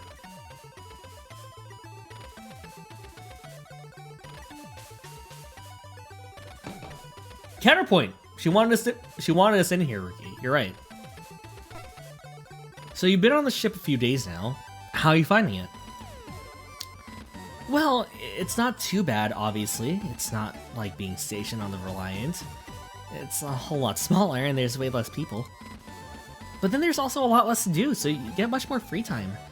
Captain Bartermuse is pretty lax compared to Captain Sin. But then I get the impression that this whole crew is a bunch of burnouts. Except for us! I obviously didn't mean that about you. How do you feel about being transferred from the Reliant? So about your transfer from the Reliant. I know, we don't need to have this conversation. I've already had it from Captain Sin and my dismissal and from one of the senior resource officers. You're wasting your potential. You would make an excellent captain if you took your duty seriously. Your academy scores were excellent. I wasn't going to give you the speech. I just... One of the only good things about not having parents is that I don't have to hear it from them too. Hey, Cassie. And it's the absolute worst hearing it from you because I know that out of everyone, you're probably the only person that really cares. I wasn't gonna give you the big speech about it. I figured you'd already had it from everyone else. I just wanted to make sure you were okay. I figured you were feeling worse than you let on. It's gonna be okay, you know? A ship like this isn't the worst place to be for a while. And if things work out, okay, you can always put in for a transfer back to a bigger ship. The JCF is still building up its navy, so there'll be loads of opportunities. And if that doesn't work out, there's still your career as a tour guide back on Europa. Hey, we brought it back! Wild. Yeah, you know it. I'd probably make a better tour guide than a ship operator anyway. I think you'd be great at whatever you decide to do, and whatever that is. I'll be here to support you through it.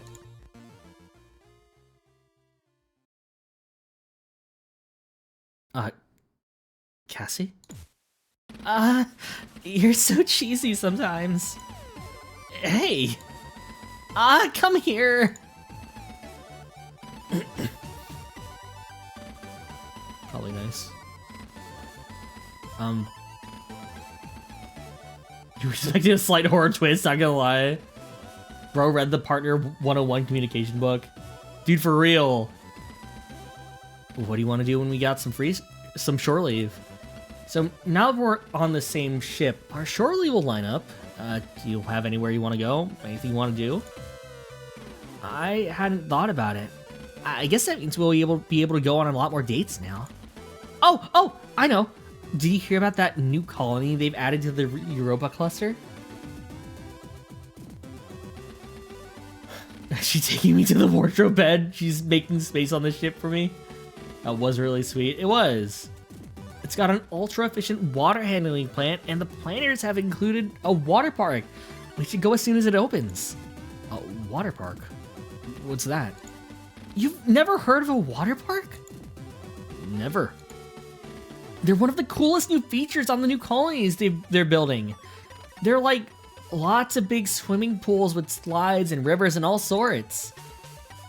All the e-magazines are saying that they're going to be the coolest things to do on the colonies once they're open. Pools and slides into pools? But like, really exciting. Huh.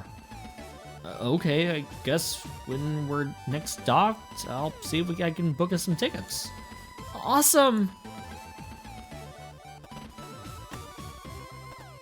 I guess we leave. We don't really have much to do now. I mean, aside from the obvious.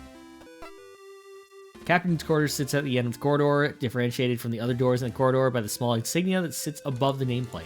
Like the others in the corridor, it displays the occupant's name. In this case, Captain Maris Bartomuse. Even in your role as security officer, there are a few rooms on the ship that you don't have access to. The captain's quarters is one of them. Thank you for the hydrate. There's nothing here for you right now, so you turn back.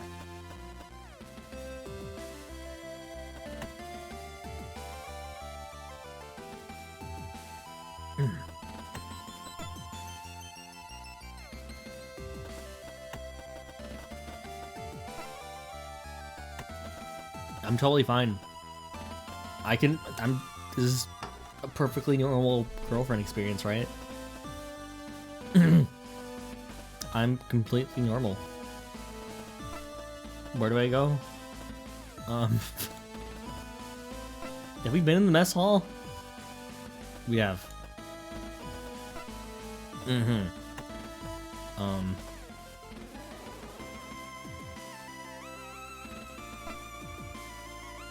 As the two of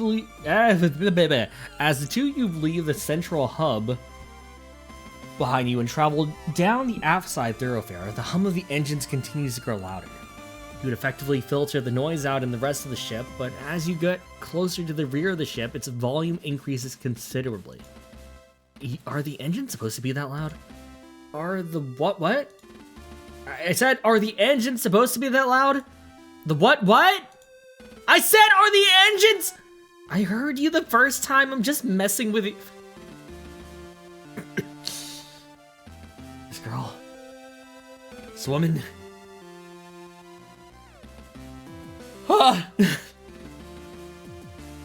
You could have fooled me. I've never been on a ship where the engines are so noticeable. Is it supposed to be like that? Supposed to?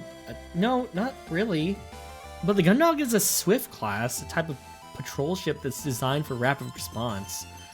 They're made to cover large areas of space quickly and offer basic assistance to the ships in distress. That, or, to be the first on the scene to gather intel and issue warnings if anyone comes too close to Jovian space. Which means, design-wise, they're prioritize speed above everything else. She's just like you for real, but unlike her, you are actually under actual bar trauma psychosis. You guys hear these bells? I guess the best way to sum it up is that the Gundog is basically a huge set of engines with a tiny ship strapped to them. Well, that's reassuring. We were playing Borrowed Trauma and Ruki was hearing bells, apparently. Oh, it's fine. It just means there's just no space for systems like motion dampeners or soundproofing. You'll miss it when you leave. Down that corridor is the armory where all the ship's firearms are stored. Normally, access has to be granted from the bridge, but since you're the security officer, you've got access coded into your keycard. There is an upside to these vibrations coming from the engines. Oh yeah? Check this out. You watch as Cassandra crouches down, takes out a pen from the pocket, and lays it on the floor. As soon as she removes her hand, it begins to slowly edge away from her, moved by the vibrations carried throughout the ship. Ta-da! That's great. I know, right? Back on the Reliant, we used to go to the engine rooms and race stationary on the gangways near the engines. I had a red pen that moved 3 times faster than any— God fucking damn it! God! I can't.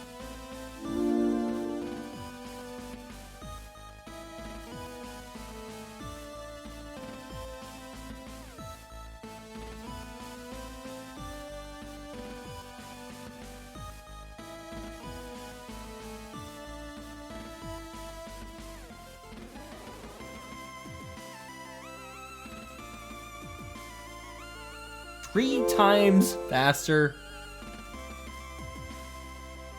3 times faster, huh? You know it. You know it. I can't believe I lost it, though. Oh, hey. What have you got in your pockets? My keycard and a pack of gum. Why? The race is on. From this panel to that panel. The loser buys us something from the vending machine. Ah, shit. What has... I don't think the keycard's gonna go anywhere. Well, it might slide better, but the gum has weight. Yeah, the gum. Let's use the gum. Yuto, hello, welcome in. Okay, let's go with the gum. Place your packet of gum on the floor next to the pen and stand up. A tense 30 seconds follows as the 2 objects slowly jitter their way along the floor, almost neck and neck the entire way. Come on, Biro! You've got this! You can do this, gum! I can do this, gum!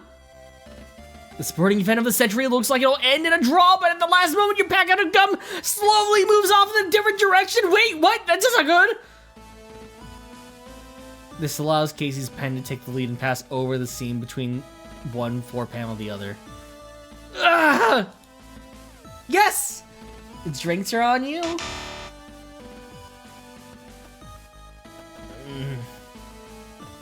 What happens if I talk to her again? So round 2? Not a chance. Well, can't blame your girl for trying. Let's look around. That way leads to the engineering block. From there, you can access the engine room. the main computer, and most of the ship's systems. Although you won't be going anywhere near those systems if Chief has anything to say about it. Alright, I guess we just check the armory. Swipe your keycard through the card reader set into the terminal by the armory's door. Instead of the door opening as you would expect, you hear a harsh tone from the terminal. Looking at its screen, you see a message displayed in large flashing letters. Access denied, insufficient authority. It looks like your clearance hasn't been fully processed yet. You have to meet the captain before you can get into that room. Okay, then we'll move into engineering. As the two of you continue through the aft thoroughfare, the thrum of the engines grows louder still. Featureless paneling that has made up the majority of the ship's interior quickly gives way to visible pipes and conduits, and eventually the smooth flooring transitions into grating, revealing more workings underfoot. Finally, the thoroughfare leads into one huge open chamber, filled with masses of machinery. Terminal panels are set to the sides of various apparatus cycle through... Terminal panels set into the side of various apparatus cycle through different readings. The light from the screens reflected off ducts and valves. This equipment is separated by a grid of catwalks and access ladders. Wow. Hold on. Where's my chapstick? I'm like getting dry over here. It's under my computer! Oh, shit. Hold on. I do have a stick of gum near me. Maybe I can push it. Hold on.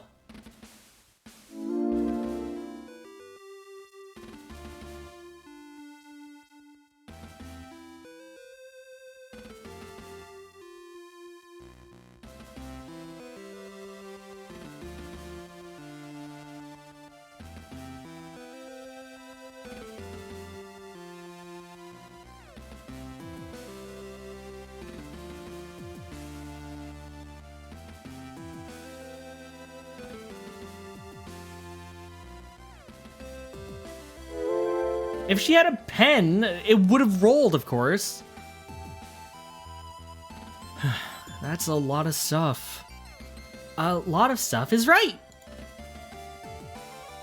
This is central engineering. Pretty much every system aside from the engines themselves and the central computer can be found in this room. All in one place? Isn't that a little risky? Well, a Swift-class ship relies on absolutely minimal crew. The Gundog only has 2 engineers. I think they figured out it'd be easier on them if everything that was important was kept in one place. That way they don't have to run from one end of the ship to another to get all their repairs done if something goes wrong. Yeah, imagine! Huh, you certainly know a lot about this ship engineering. What can I say? I'm a pretty talented individual. Oh yeah? Whilst we're here, you can share some of that knowledge. What's that over there? That's the phonetic conversion unit. And what's that? Oh, that's the omnifaceted wane shaft. Uh-huh. What about that? That's the, turbo encabulator? Every day's a school day. I'm head of operations, not chief engineer, okay? I don't need to know what kind of voice are we expecting here? Hold on. Place your bets. While I apply this chapstick to save me. Gruff? Okay. Hey! No one better be screwing up. No one better be screwing up there. Screwing around up there. You both jump as a stern voice barks at you from below. Looking Brooklyn? Okay. I don't know if I can do that, but we'll see. Looking down, you see through the grating that another catwalk situated below the one you're stood on, with a crew member moving at its speed towards the ladder that joins the 2 walkways. I swear, if I find so much as a single terminal readout out of this place, I'm stuffing the 2 of you into the organics processing system. If I have to retrieve one more pen from behind the compressors. Crew member continues to grumble as they ascend. Okay, we can still go with that. All right, They are jacked. Holy shit. Maybe a bit more friendly though. They're smiling, you know. Gwen, you better not be here. You better not be here to tell me that your favorite pen has somehow fallen into the system block again. Cassandra, how many pens did you lose? It kind of looks like my hair flipped upside down.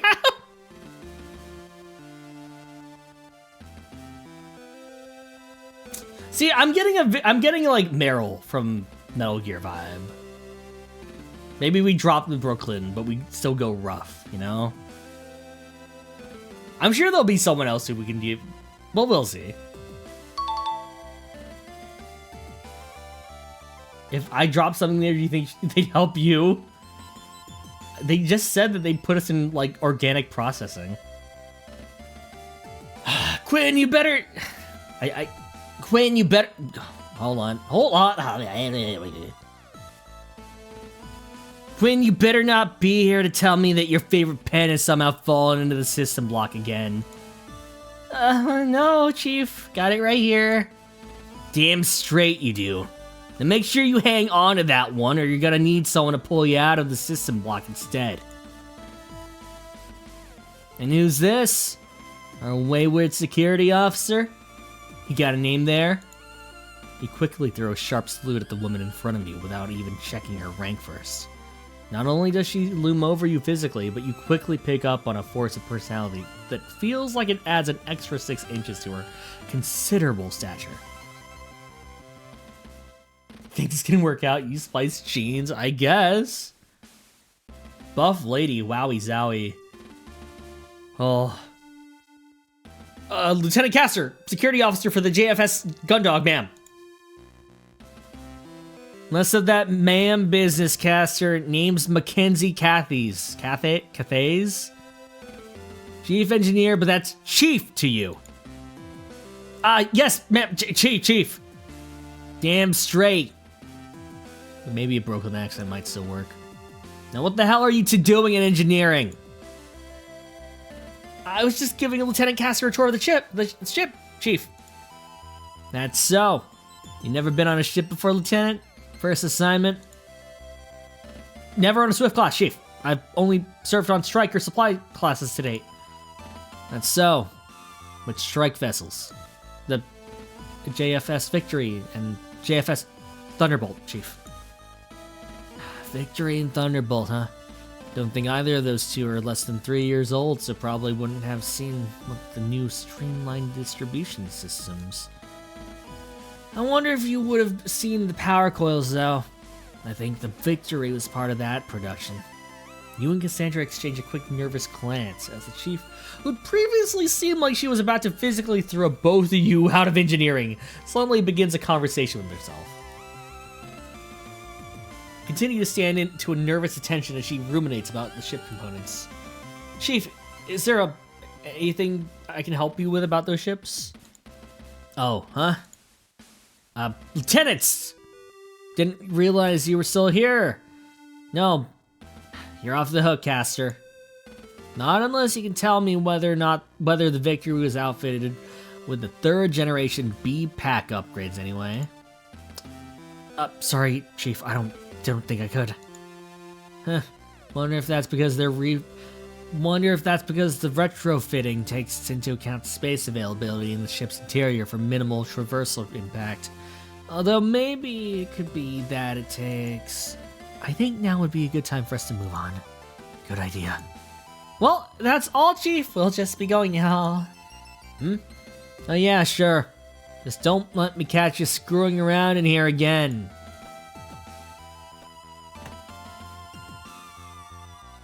Okay, not much. There's so much machinery in here. If what Cassie says is true, and that's all the ship systems are packed here, it could be anything. It's certainly giving off a lot of heat, though. That's the power distribution module. Oh, Chief, it's you. What is it? Power distribution module. We're situated above the Gundog's main reactor, and this is the system which distributes the power to all the ship's various systems. Oh, is that right. There's so much going on. Oh, Life support. Sorry, Chief. What was that? This is the unit's part of the life support system. Be exact, this part of the assignment center. This part is an assessment center of sorts. Continuously samples the atmosphere on board the ship to ensure that it's at an optimal level to keep us all alive. Oh, huh. Yes, Lieutenant? Well, Chief, I was just stopping by to tell me, Caster, what is it that the ship's security officer on a vessel with only 10 crew does all day? Oh, that is, because I'll tell you what a chief engineer does. A chief engineer spends every damn minute of the day trying to keep pace with all the systems on board this vessel, making sure they're all running absolutely flawlessly. You know why? It's because if I don't, then it's a thin line between optimum comfort and a horrific death in the cold expanse we'll call space. So I'll be frank, Lieutenant. Unless you're about to help me redirect these condensers while I refresh the primary moisture chamber, then I don't know what good is gonna come from you hanging around and distracting me. Understood? Yes, Chief. Well done. You really want something to do? You can go on and check up with the junior engineer in the hangar. Kid's probably slowed down since I last put the fear of the void into him. Wow. Okay, but really, when Chief says we shouldn't screw around in here, she's right. We should probably get moving. What did you do? What did you do? Why would you say that? Really, though, who the hell dropped a chocolate bar onto the secondary moisture converter? Let's go. Let's go. Let's go. Let's go. Let's go. It's melted right into the outlet valve. I'll kill him. Become a mommy dummy. I don't think I have it in me to become a mommy dummy. I'm sorry. Can I use this? I genuinely don't think it's a good idea for me to touch a single thing in here. I'm less worried about damaging the ship and more about what the Chief will do if she catches me. Let's move. Central computer. Swipe your keycard through the card reader set into the terminal by the door leading into the central computer. The door doesn't open and instead you hear a harsh tone come. Okay. Yeah. Oh, even with your security clearance, you won't be able to go into the main computer room because the staff is so small and the ship's computer handles a lot of tasks. Yeah.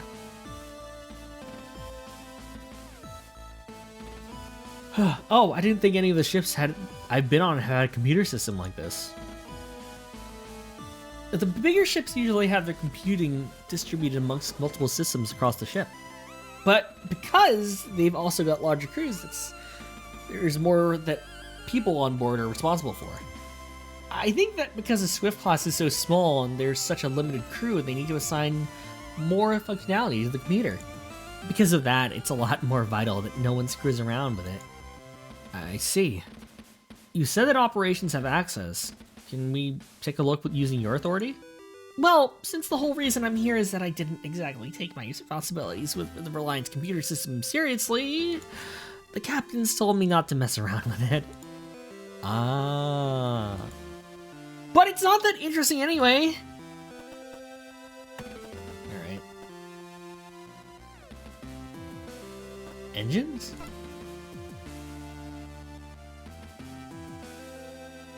Two of you watched from around a corner as Chief Kathy's continues to mutter to herself, paces back and forth, checking terminal readouts and various displays. Eventually, she heads down the ladder that she'd climbed to confront you. Now out of sight, Cassandra darts toward the engine room, gesturing you over. Checking over your shoulder in case the Chief hasn't reappeared, you make your way to her just in time for the doorway of the engine room to open, and Cassandra to disappear inside before you can raise an objection. Well, it's gotta be better than staying in here with the Chief. Just switch to the Serena model and people will call you that regardless. I'll talk to Kite. The room you find yourself in is similar size to the area you just left, but whilst that was crammed full of a huge range of machinery, this room is almost entirely filled by one colossal cylindrical device. The pulse of the engine is now a tangible sensation as the vibrations it emits shakes your whole body. So this is the main engine. Well, one of them anyway. Like Chief said, this ship's outfitted with 2 of these. I see what you meant now when you said the Gundog's a huge set of engines with a ship strapped to them. This thing's massive.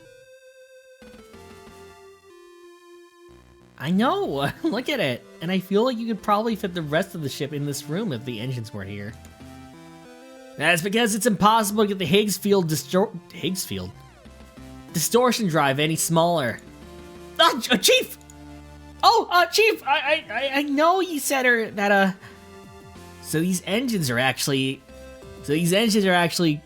combination nuclear pulse engines built around a Higgs field distortion drive. If the HFDD wasn't here, then the engine would be about 10 times smaller than it is. Although I hear they've managed to improve the efficiency of newer NPs, so it's possible that the space saving could be more like 11 times smaller. Can either of you two tell me how an HFDD works? HFDD? Our girlfriend's Maya. I feel like she makes like an entire same sprite as Maya Fey. And maybe that's the vibe I've been getting this entire time. Maybe. I don't know. Higgs field distortion drive. What are they teaching you at the academy? It's the drive that allows ships to move far beyond speeds allowed by conventional engines. I'm going all over the world with this accent. Though it's nowhere near faster than light. It's what lets us get around the solar system without needing to worry about whether we'll live long enough to see the end of the journey. Anyway, everyone knows about the existence of the Higgs field. It's what allows interactions with the Higgs boson that gives particles their mass. Oh, right. So what the drive does is warp the field relative to the ship and those on board. By doing this, it displaces the mass to a different area of space, but within the time same relative. As the Chief continues on with her explanation, you glance at the Cassandra and see a thinly veiled look of terror on her face. You can't blame her, as you feel much the same way caught in this impromptu lecture. And because the particles retain their relationship with each other, the general perception is that things are the same as normal. However, from an exterior perspective, the lecture drags on and as you quickly lose track of the Chief's explanation. Although you recognize the words she's saying, you can no longer make sense of the context, and they come to seem like a meaningless string of sounds. Does that make sense? Yeah. So the field is it's got the mass, which is pushed. No. How to put it? I like the fact that she's like scary, but she's also super into what she's about and just kind of wants to like convey that to you. Okay, so imagine that space as a ketchup packet and you're the sauce. The sauce? Right, the sauce. Now what the distortion drive does, it's like a thumb on the universe of the packet. Moves the sauce around by changing the shape of the packet to push the sauce. Packet is the universe. We're the sauce, and the drive is a thumb? You got it! Quickly glance back to Cassandra, meet her eyes as she's doing the same thing. You know for certain that neither of you've got it. That's why these engines have to be so big. It has that drive. Oh, it all makes sense now. I see. Yes, definitely. Great. Well, now that you appreciate the science behind it, I'm gonna have to throw you out of here. Thanks, Chief. Anytime. Just remember, Lieutenant. Yes, Chief? Screw with anything and I'll throw you out the airlock instead. Yes, Chief! Sauce?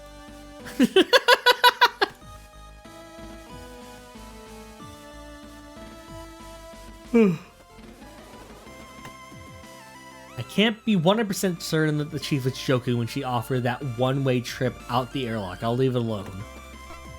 So, we're the sauce, right? And the universe is the packet? I thought that the field was the packet. But that it's the field in the universe or the universe in the field? We're going to have some very theoretical, challenging meal times. Let's get out of here.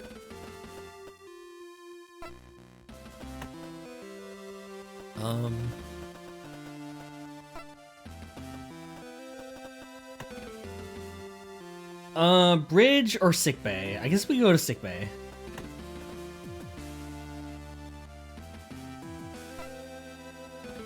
The elevator doors hiss open and you both step out into a wide open room. You're immediately struck by the glare of the high-powered lights that are set into the ceiling, and just as you regain your vision, the powerful aroma of clinical disinfectant burns at your nostrils. Looking around, you see the standard features of a sick bay. A set of beds that extrude from the wall on one side and a large gallery window set into the wall on the other, indicating the presence of a surgery wing. God. Oh, my throat. I'm almost out of Peps. Coke? Coke.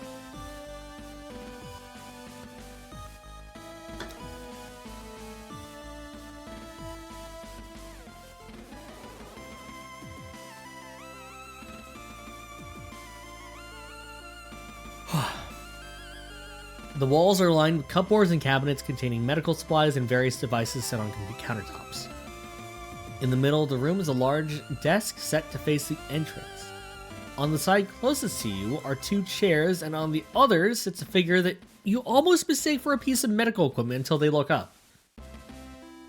Would I rather be a ketchup packet or mustard? See, I'm conflicted. Well, okay, no, I'm not. Sorry. I like ketchup more. I like ketchup a lot more. If it actually is mustard egg base or is that a mayonnaise?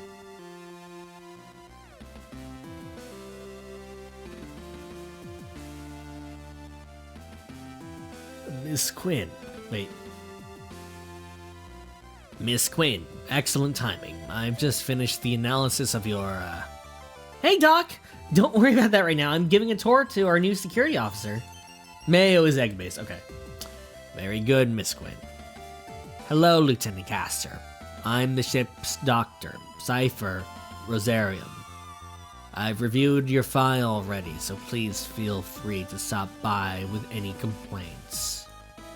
But since you're here, Miss Quinn, I'd really like to talk about your Honestly, Doctor, it's fine. We can talk about it. Intestinal... Doctor! Leader! Distress. Okay, Doctor! A moment, please.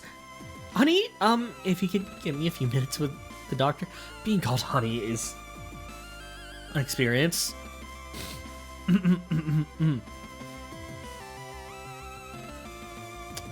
Use my rifle to amputate your arm and bar trauma suit.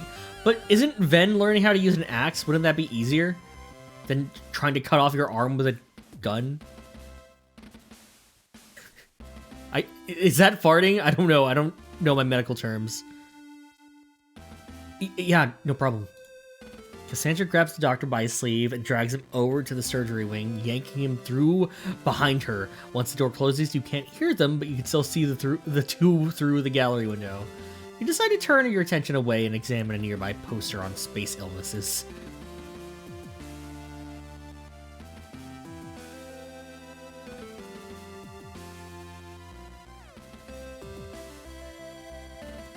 I'm probably the most likely to not hesitate to disarm. Yeah, I guess Ren's nice. Ren would double check. Dasai would also probably double check. I don't know if Ven would double check, but I feel like she would at least like be considerate about it. Yes, thank you, Doctor. I understand. So that includes any synthetic meats or carbohydrates. Understood! But as I've explained, I've got a full supply of NutriShake powders that should serve as a balanced replacement for the meals from the food vendor and should alleviate your... Doctor!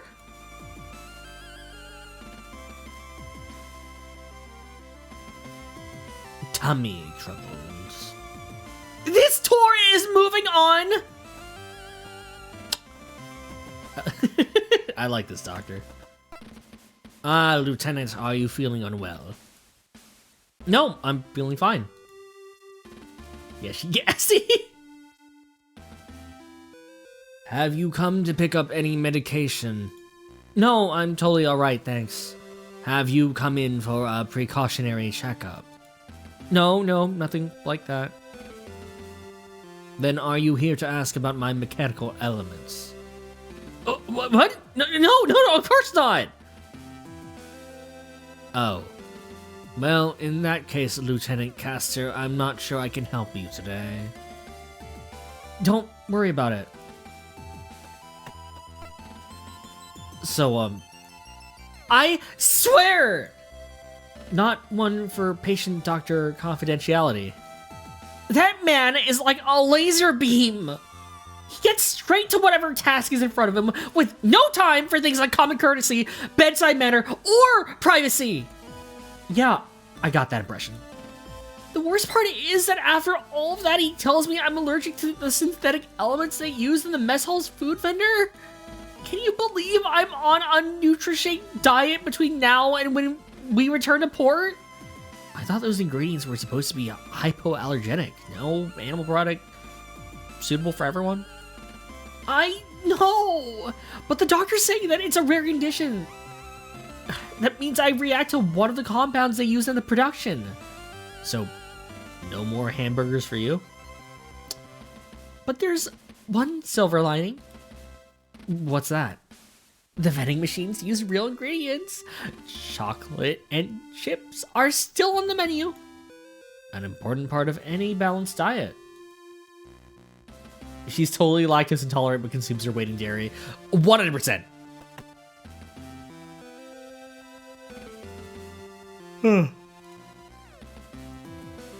Separated for environmental controls, robotic assistance. Cupboards and cabinets are jam-packed with different medical supplies. I'm guessing it's good to have around. Those beds are okay, sick bay. Okay. Can I use these? I don't think I'm gonna read all of these. I'm gonna read the dialogue, obviously. Well, alright, how about we meet the... wait, have we been to airlock? And this is the main airlock. It's the main way to get on and off the ship when it's docked.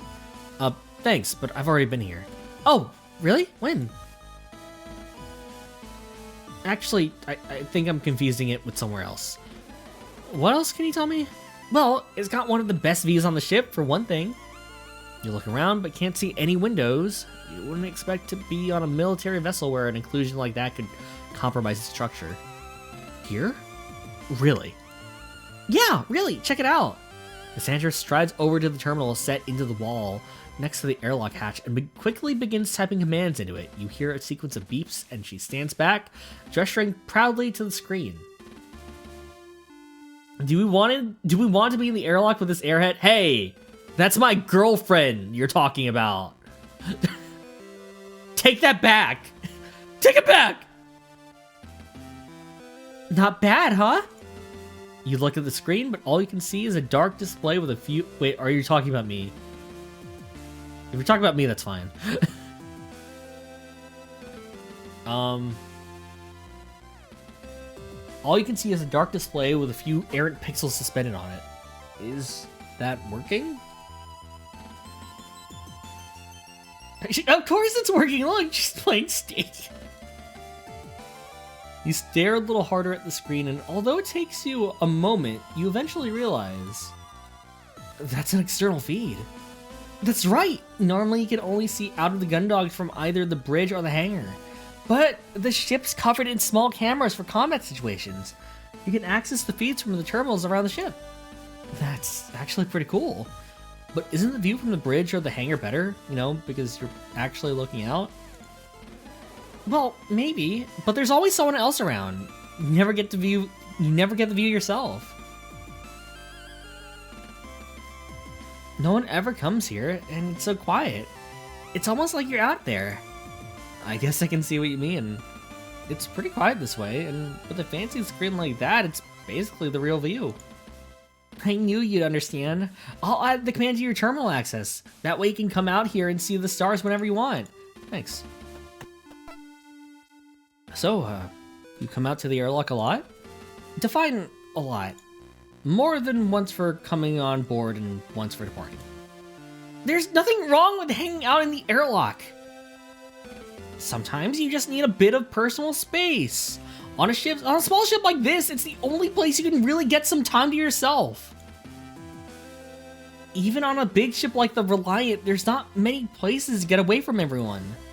I just find it relaxing to know I'm this close to being out in space, away from everything. Everyone. Sometimes I feel like I was made to be out there, not cooped up in here. I didn't know you enjoyed that part of space. For most people, looking out into the expanse for too long triggers a kind of existential dread. I knew a guy on another ship that couldn't bear to look out into space. He'd start getting the jitters whenever he did. Sometimes if he got drunk on duty, he'd start saying all kinds of weird stuff about how humanity's souls were never meant to be unbound from gravity. I don't know.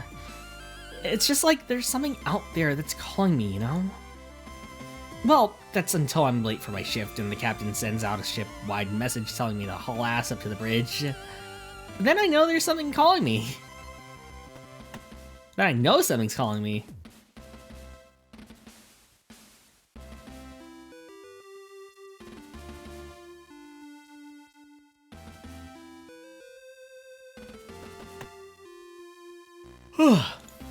Let's feel the stars. Yep, that's space alright. Alright. Let's stop wasting time. Wait. Hold on. Did we go to fire control? Yeah, we did. Okay.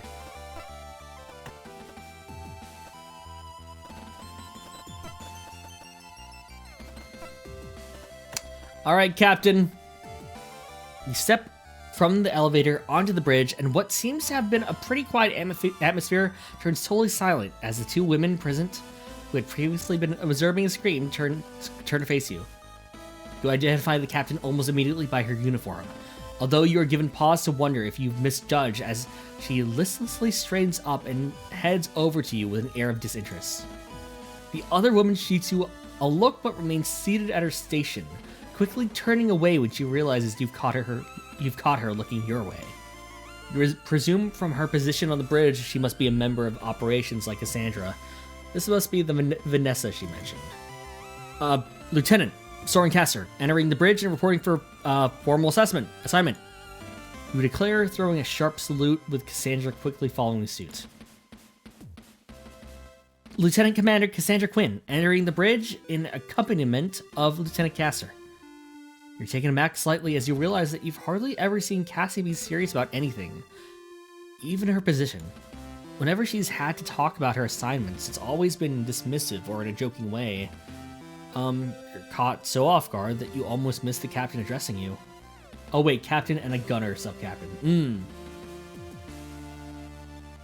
At ease, Lieutenant Commander. You and Cassie both lower your salutes and loosen your posture slightly. There's a slight pause, which you can tell is the captain sizing you up. This informal assessment lasts a little bit longer than you're comfortable with, as the captain releases a heavy sigh. Welcome aboard, Lieutenant. I was beginning to get worried that the notification we had that you'd come aboard had been a system issue.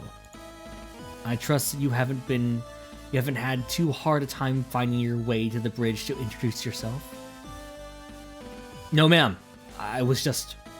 You glance over to Cassandra, who is maintaining a completely straight face. You can check out anywhere you want before we head up there. Yeah, right. You fix your gaze straight ahead. This wouldn't be the first time that Cassandra's lackadaisical attitude had got you in trouble with the higher-ups. I was just familiarizing myself with the ship in case I came up with any queries that I could field to you. Oh, is that so? Well, anything you'd like to ask? No, ma'am. Very good. Well, I'm glad you could make it. Eventually. This mission is an urgent one, which is why we departed as soon as you came aboard without a formal reception. Thinking about it, it was unusual that there hadn't been a formal onboarding process, beyond the dock staff checking your ID and guiding you on to the Gundog. You'd not realize in your rush, but now it was obvious. But it did make sense that if it was an urgent dispatch, the ship would launch as soon as all the crew were on board. My apologies, ma'am. My transport was running late, yes. We did send word. That wouldn't have anything to do with you, would it? No, ma'am. There was a breakdown on the... Anyway, Lieutenant, unlike you, I'd like to take the opportunity to formally welcome you to the JFS Gundog. My name is Captain Maris Bartimuse. I run as tight a ship as you'd expect, and I expect that you'll carry out your duties to the same standard. Yes, ma'am. From experience, most onboarding procedures have involved greetings and speeches from the captain that have ranged from serious to almost ceremonial. In comparison, Captain Bartimuse's introduction is almost lethargic. Your card, Lieutenant. Yes, ma'am.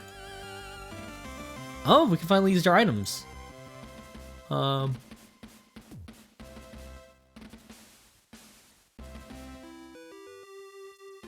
Okay. Your card, Lieutenant.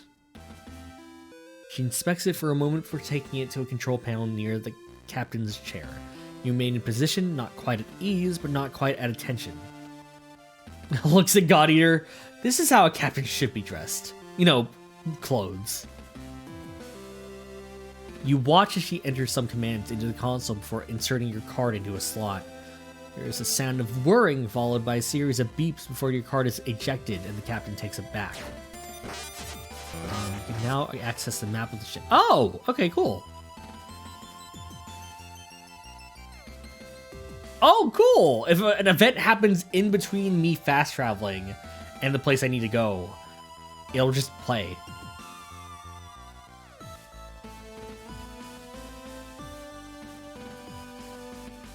Huh?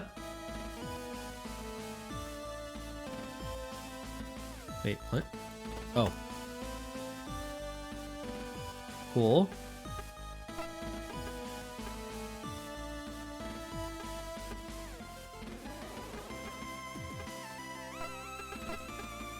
Introduce myself to all of the Gundog's crew.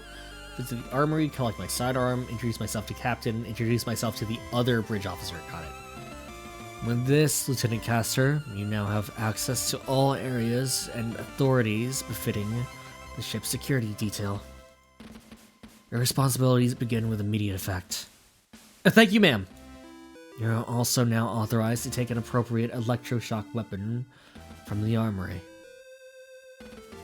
If you have any further questions, then you know where to find me. Dismissed.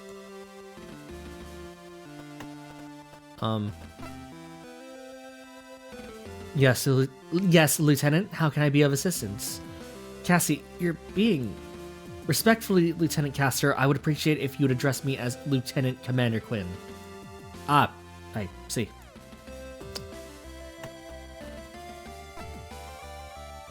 Excuse me, Lieutenant. I'm currently on duty, so I would appreciate it if you did not disturb me.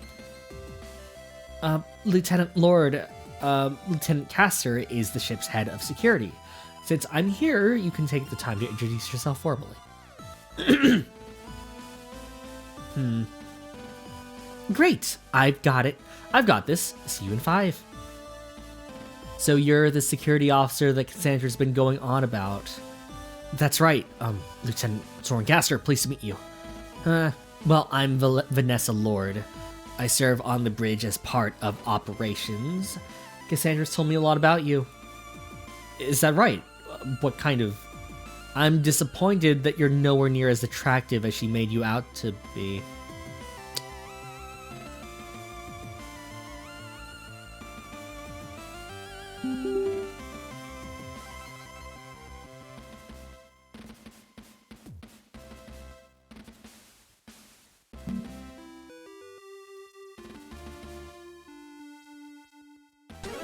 Oh, is that right?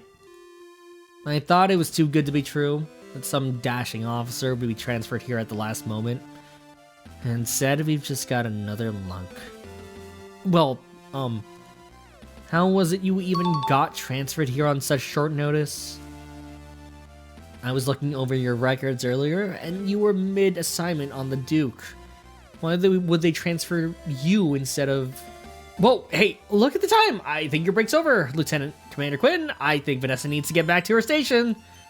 Of course. I hope this is the start of a protective working relationship between the two of you. Vanessa, I'll catch up with you later, okay?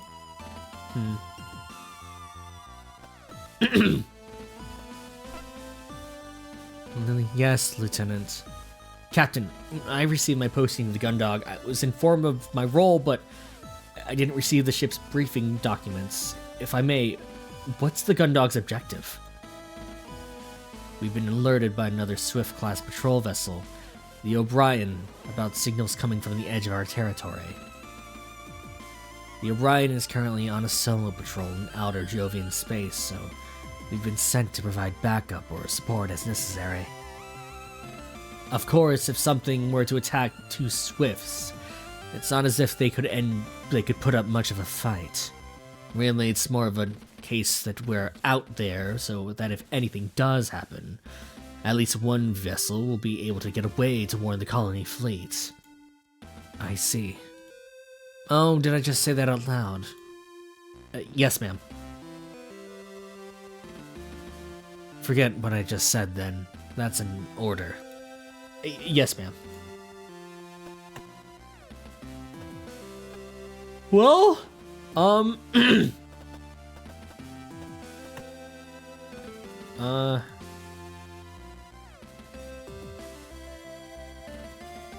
Let's see if we can get our weapon and then call it. Or, let's get her weapon and then, you know, hang out with her girlfriend. We hang out with her girlfriend now.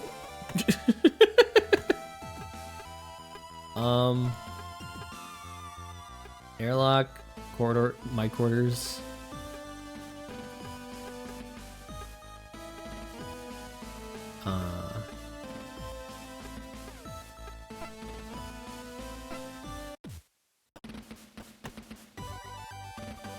Okay, no.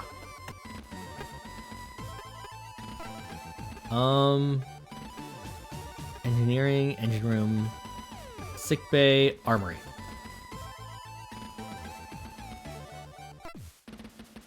You swipe your keycard through the card reader set into the terminal by the armory's door. There's a slight delay, but quickly enough, the terminal flashes a sign, a message, access granted, and the door slides open. The first thing that you notice about the armory is that the benches and lockers remind you of the changing rooms from the training center back at the military academy on Europa colony.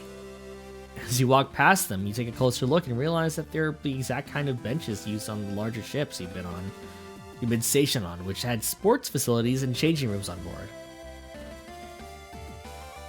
Instead of sports clothing and equipment, these lockers are filled with a selection of combat gear, from body armor to electroshock weapons to a variety of small and light weapons. You know, this is the first time I've ever actually been inside a ship's armory. It's not really surprising. It's only the security detail that would have access. Even in a situation where a ship's expecting to encounter a boarding party, it's security's responsibility to distribute weaponry to the crew in advance, to ensure there's no panic or crew don't get a hold of weaponry they're not trained to use. Huh. That's standard regulation. You should know that. Well, all I remember from my firearm training was when I dropped my electroshock weapon and accidentally zapped one of the other girls from operations. Our trainer made me use the hand crank battery charger to recharge all of the power packs as punishment. That must have taken forever. You bet. But you should have seen my gun show afterwards. Pew pew. Which reminds me, the captain said I was authorized to collect my sidearm. I should get it whilst I'm here. So, have you ever got to use any firearms? Why do you ask? Well, I know you're security, but you never tell me anything exciting. I always imagine you facing down bad guys with some scary pistol the size of my forearm saying cool lines like, "How many shots did I fire? I don't know myself, but the question is, do you feel lucky, bub?" You've been watching way too many old movies. Aww. Not even once? Most of my job has been dealing with crew members who get a bit tetchy after being cooped up on a ship for too long and start fights with each other. Even then, I just tend to break things up and talk them down. Most of the time, no one even ends up in the brig. You know, that's actually how bouncers work too. Like, everyone assumes that we are literally throwing out people of clubs and stuff, but really we just exist to like talk people down, de-escalate fights however we can. Not a lot of people know that. They always assume we're muscle.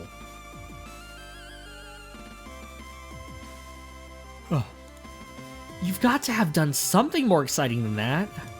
But, well, I knew you were an exciting action hero. Tell me! So, this one time a pilot found out that someone on the maintenance team had been trying to hit on his girlfriend. He got so mad that he got into his armored frame and used it to corner the guy in the hangar. No way! He was threatening to turn the guy into paste and had made a real mess of some cargo containers. Because the hangars are a low-gravity zone, I was able to make a jump from the gangway to the armored frame, and then overrode the cockpit access from the outside. The pilot was too focused on this engineer to notice me. Whoa! A frame jack!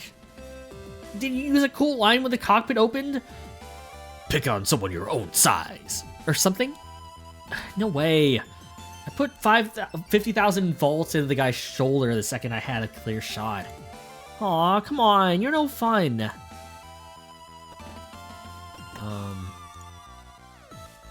Light weapons only used for external hostile forces.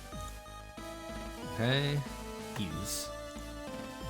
Accessing a weapon locker sends an automatic alert to the bridge. Even if I wanted to examine the weaponry, I wouldn't set off the alarm. This is the weapons locker. With the electroshock weapons in, I'm authorized to take one small weapon from here as part of my role as a security officer. This one will do. Electroshock gun. What's that? It's just my standard issue duty weapon for my role as security officer. It fires a barbed projectile that contains a miniature battery. It's non-lethal, but more than enough to stop someone in their tracks. You feel like you're waiting for the Ace Attorney classic ladder v step ladder. Yeah, right? Like, it's weird, because, like, I feel like I've been so conditioned to not, like, you know, I did think, whatever, it doesn't matter. I did, like, you know, I feel like Phoenix Wright, Maya Fey, is such a very, like, normal platonic relationship.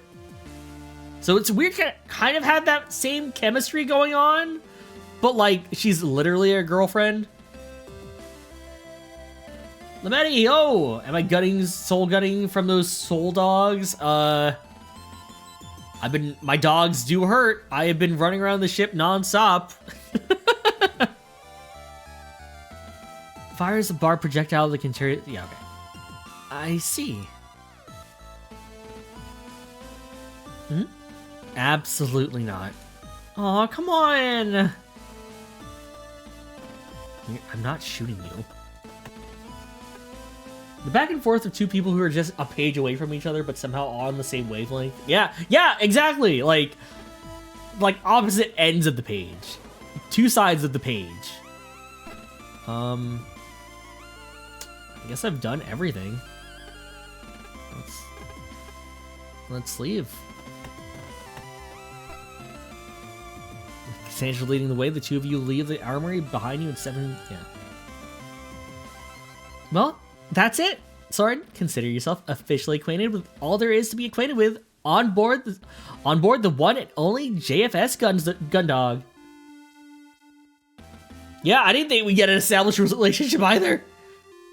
I'm flustered. I hope you enjoyed the tour.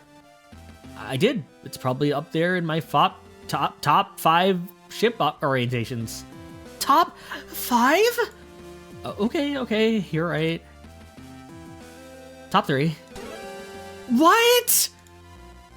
Maybe a triple shift to start your time aboard the Gundog is more to your taste. Well, that did happen to me on board the Thunderbolt, so if that didn't happen, I guess it'd definitely be my favorite orientation ever. What a coincidence! It looks like your schedule is clear until tomorrow morning. Whoa, in that case, 5 stars. Great tour, especially the guide.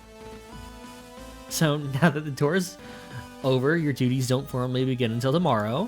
If you want, we can take another look at anywhere on the ship, or if you want to call it a day, that's cool too. I think I'll keep looking around.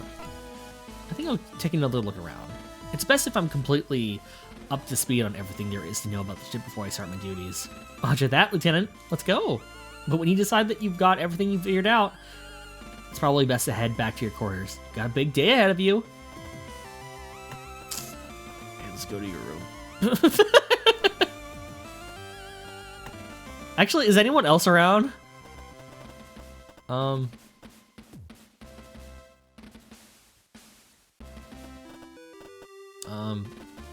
This one. No. Central. Foreside. What happens if I talk to her again? Yeah, she's still just like...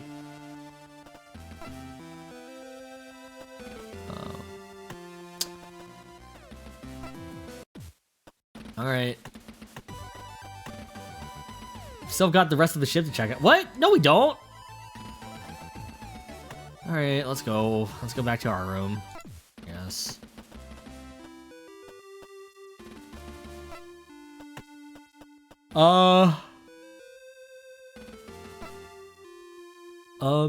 Okay.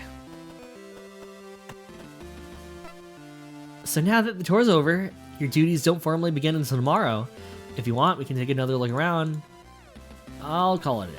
I think that's enough for now. I should probably go over the mission logs before tomorrow and get an early night. I know the captain seems pretty relaxed, but I don't want to make a habit of late starts. So responsible. I've got the late shift tonight, so maybe I'll get a nap in too. Okay, I'll see you soon then. Well, look who it is. The Calicky Coward. You don't even need to look beyond Cassandra to know who's standing at the entrance to the corridor. Although you'd recognize that mocking tone anywhere, the real giveaway is the nickname. One you thought you'd escaped a long time ago. Fucking A, man! Hanson Cruis. Chris? Quiss?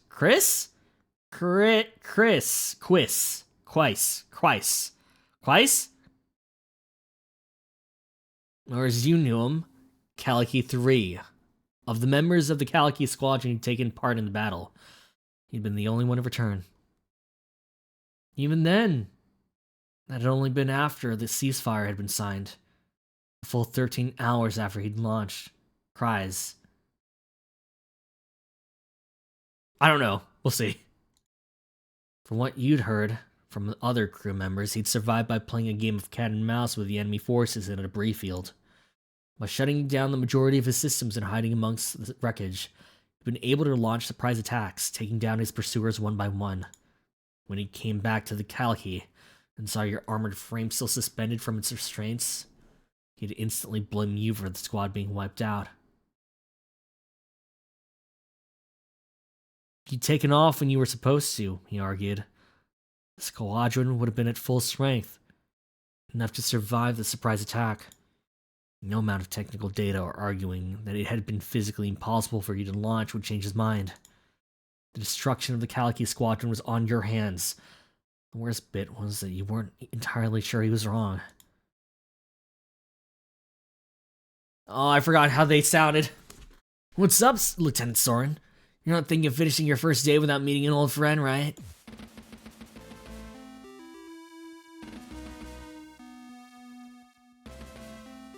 When Haru came and told me that some lieutenant called Soren Castor was our new security officer, I had to come take a look.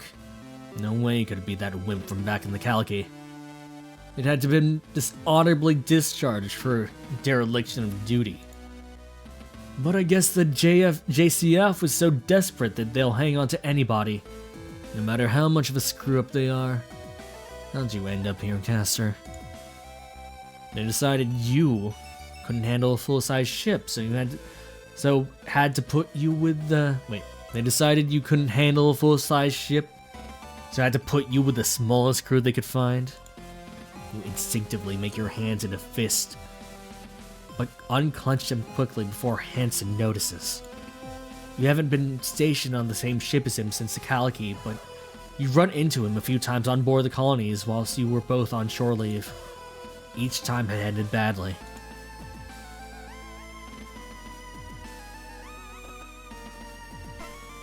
You almost lash out at Hansen, but stop yourself before you do. The two of you are on the ship together, whether you like it or not, and the last thing you want to is let him know that he can get a rise out of you so easily.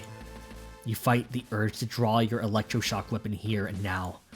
It'd be easy to put an end to this that way, you think, but you know that in the long term it'd probably be the worst decision you could make. Instead, you grit your teeth and say nothing. Now the real love interest shows up? Yeah, this is a mecha! This is a mecha game. This is the real love interest. I don't know, we'll see. What's the matter, Lieutenant? Nothing to say for yourself? Or are you trying to dodge a fight? I guess that's what you do best, right? Oh, fuck, that's fucked up, man. See what I was saying, Haru? The lieutenant here's a coward and has been since day one. Won't fight, won't even stand up for themselves. Ensign Chris. Hold on.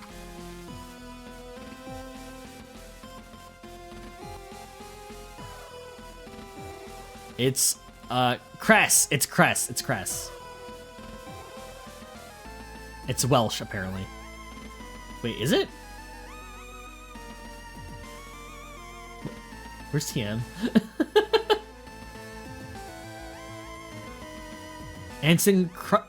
Ensign Cress. You stop this right now. Lieutenant Caster is... Can't stand up for yourself, so getting this ditz to do it for you, is it, Lieutenant? Cress, you stop this right now and apologize, or I'll order Lieutenant Caster to throw you into solitary and write you up myself. You're welcome to try, Lieutenant Commander, but I don't think your security officers got it in them to even try. You think you can take me on, Caster?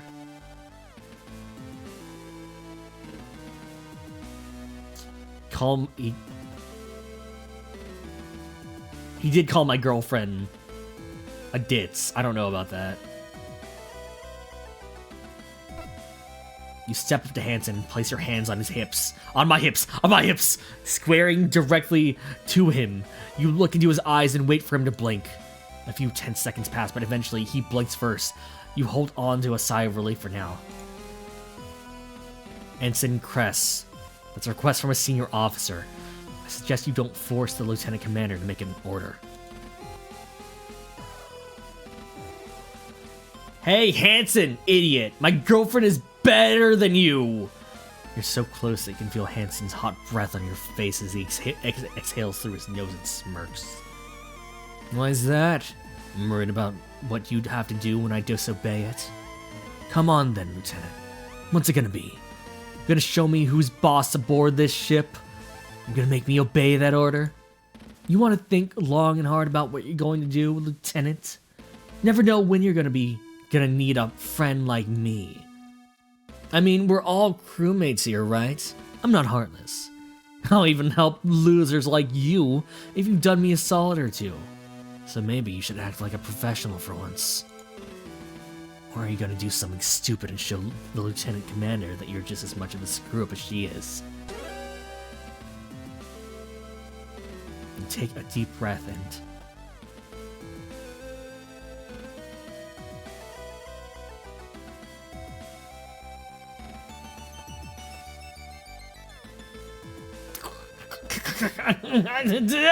Save!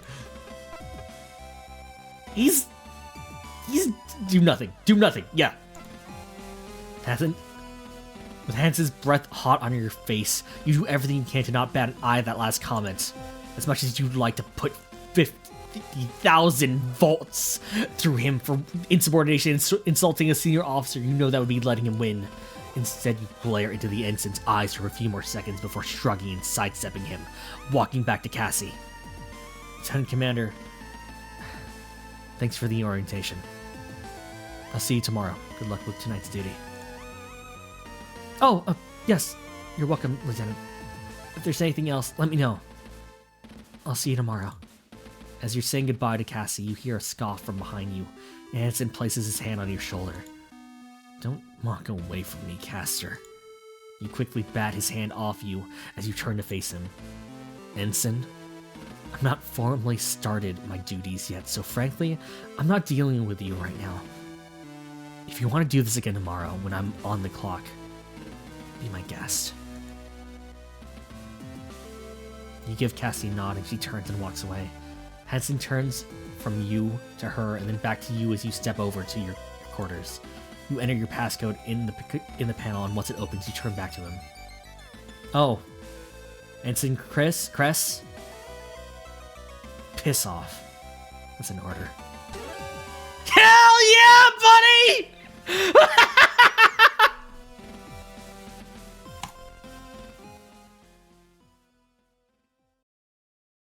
Oh my god, that was fun! Holy shit!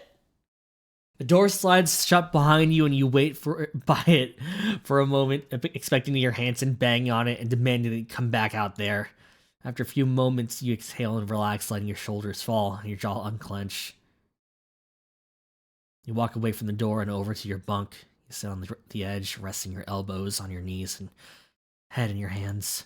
Going over what just happened in your mind, you think that just walking away was the best thing you could have done. The knowledge that you're stuck on the same ship as Hansen goes nowhere. You stay that way for a few minutes, continuously going over the events until you notice that your terminal screen has flashed to life. You stand up, make your way over to see that you received mail. You enter your passcode to see it's from Cassandra. To Lieutenant Soaringcaster. From Lieutenant Commander Cassandra Quinn. Subject. That fucker. What an absolute ass. Fucker. Shitbag. Can't believe the way he acted. I didn't know. I know I didn't like him before, but I didn't think he was such a. He's helping the chief clean out the organic processing system filters for the next month. Don't let what he said get to you. He's an asshole and you're great. See you in the morning. Cassie. XO. You sit down in the chair by your terminal and swivel it to and fro as you go over the email. With a slight smile forming, you write a short response. Once you send it, you lean back in your chair, staring at the ceiling for a moment, mulling over Cassie's words from earlier. Got a big day ahead of me tomorrow, huh? You sigh. I guess we'll see. April 23rd. Planetary calendar 214. 4 days have passed since the JFS Gundog departed on its mission to rendezvous with the JFS O'Brien. In that time, our crew, including Lieutenant Soaringcaster, have fallen into the easy rhythm of life aboard the ship. I'll deal with you on company time. That way I'm paid to kick your ass. Hell yeah, Relics! Even as the Gundog enters the outer limits of Jovian space and is due to meet the O'Brien, there is little for the crew to do, and a general sense of routine permeates the atmosphere. Outer Jovian space. Aboard the Jovian patrol ship, JFS Gundog. Alright. I think we'll stop here. Because my throat is kind of giving out. And I need to actually get some decent food in me. But I think that was a really eventful way to end this. I don't know about you guys, but we met our Shar, quote unquote. Is he our Shar? He's not really, like, he's blonde and he's kind of an asshole, but I feel like for a Shar, you need to be on the opposite side, you know?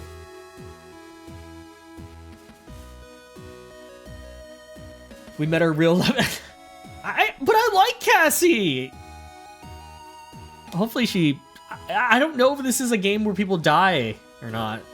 I am security, so maybe. Oh, that might be bad, actually.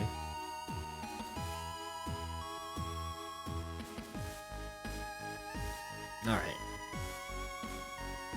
Let's call it here for the day. How about it? Let's see if we can raid someone.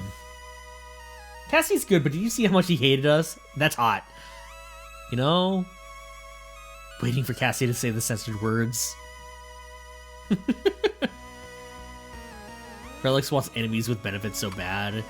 But I like lovers with benefits. Alright, let's see. I gotta remember that his name is Cross. Someone remember, next time, his name is Cross. It is Cross. That's how you pronounce it, apparently. Let's see who we can raid.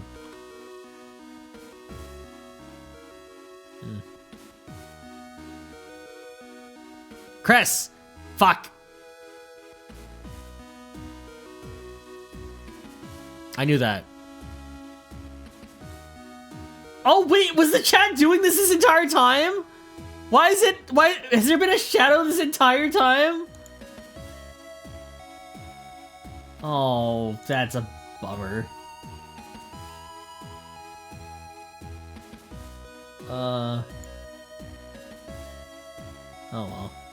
I'll fix that next time.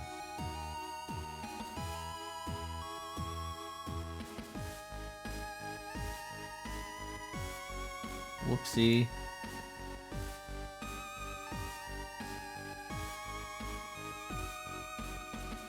I was like wondering why it looked weird.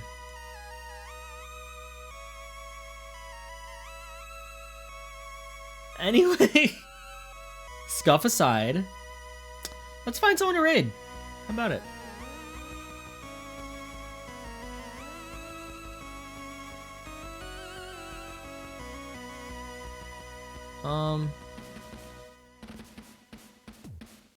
Who's around?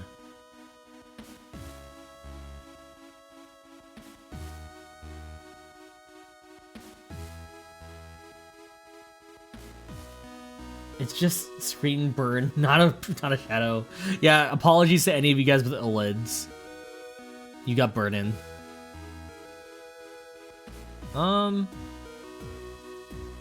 It's a purposeful aesthetic for immersion. Exactly.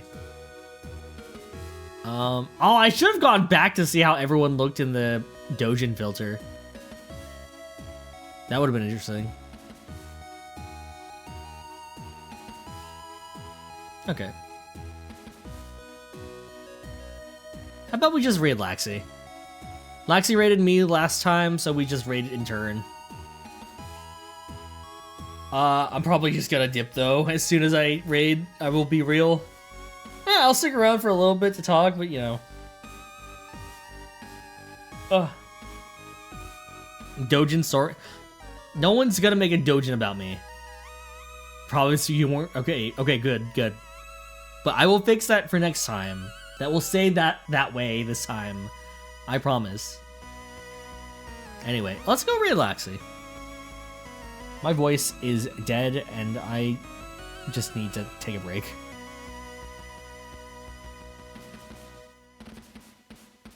Anyway, I hope you guys enjoyed today's session. We'll be playing more next time, probably in between some bouts of farming. But we'll see when. It'll be kind of up in the air. I will try to keep it like regular schedule, maybe every Wednesday. We'll see. If I don't have Dokapon. I did save. I totally saved. Yeah, we saved. Saved again. Alright. Thank you guys for joining so far. I hope you guys have a wonderful rest of your day. I'm gonna see if I can like get some food in me and maybe conk out, but we'll see. But for now, I gotta bounce. We saved! We totally saved! Anyway, catch you guys on the flip side. Peace.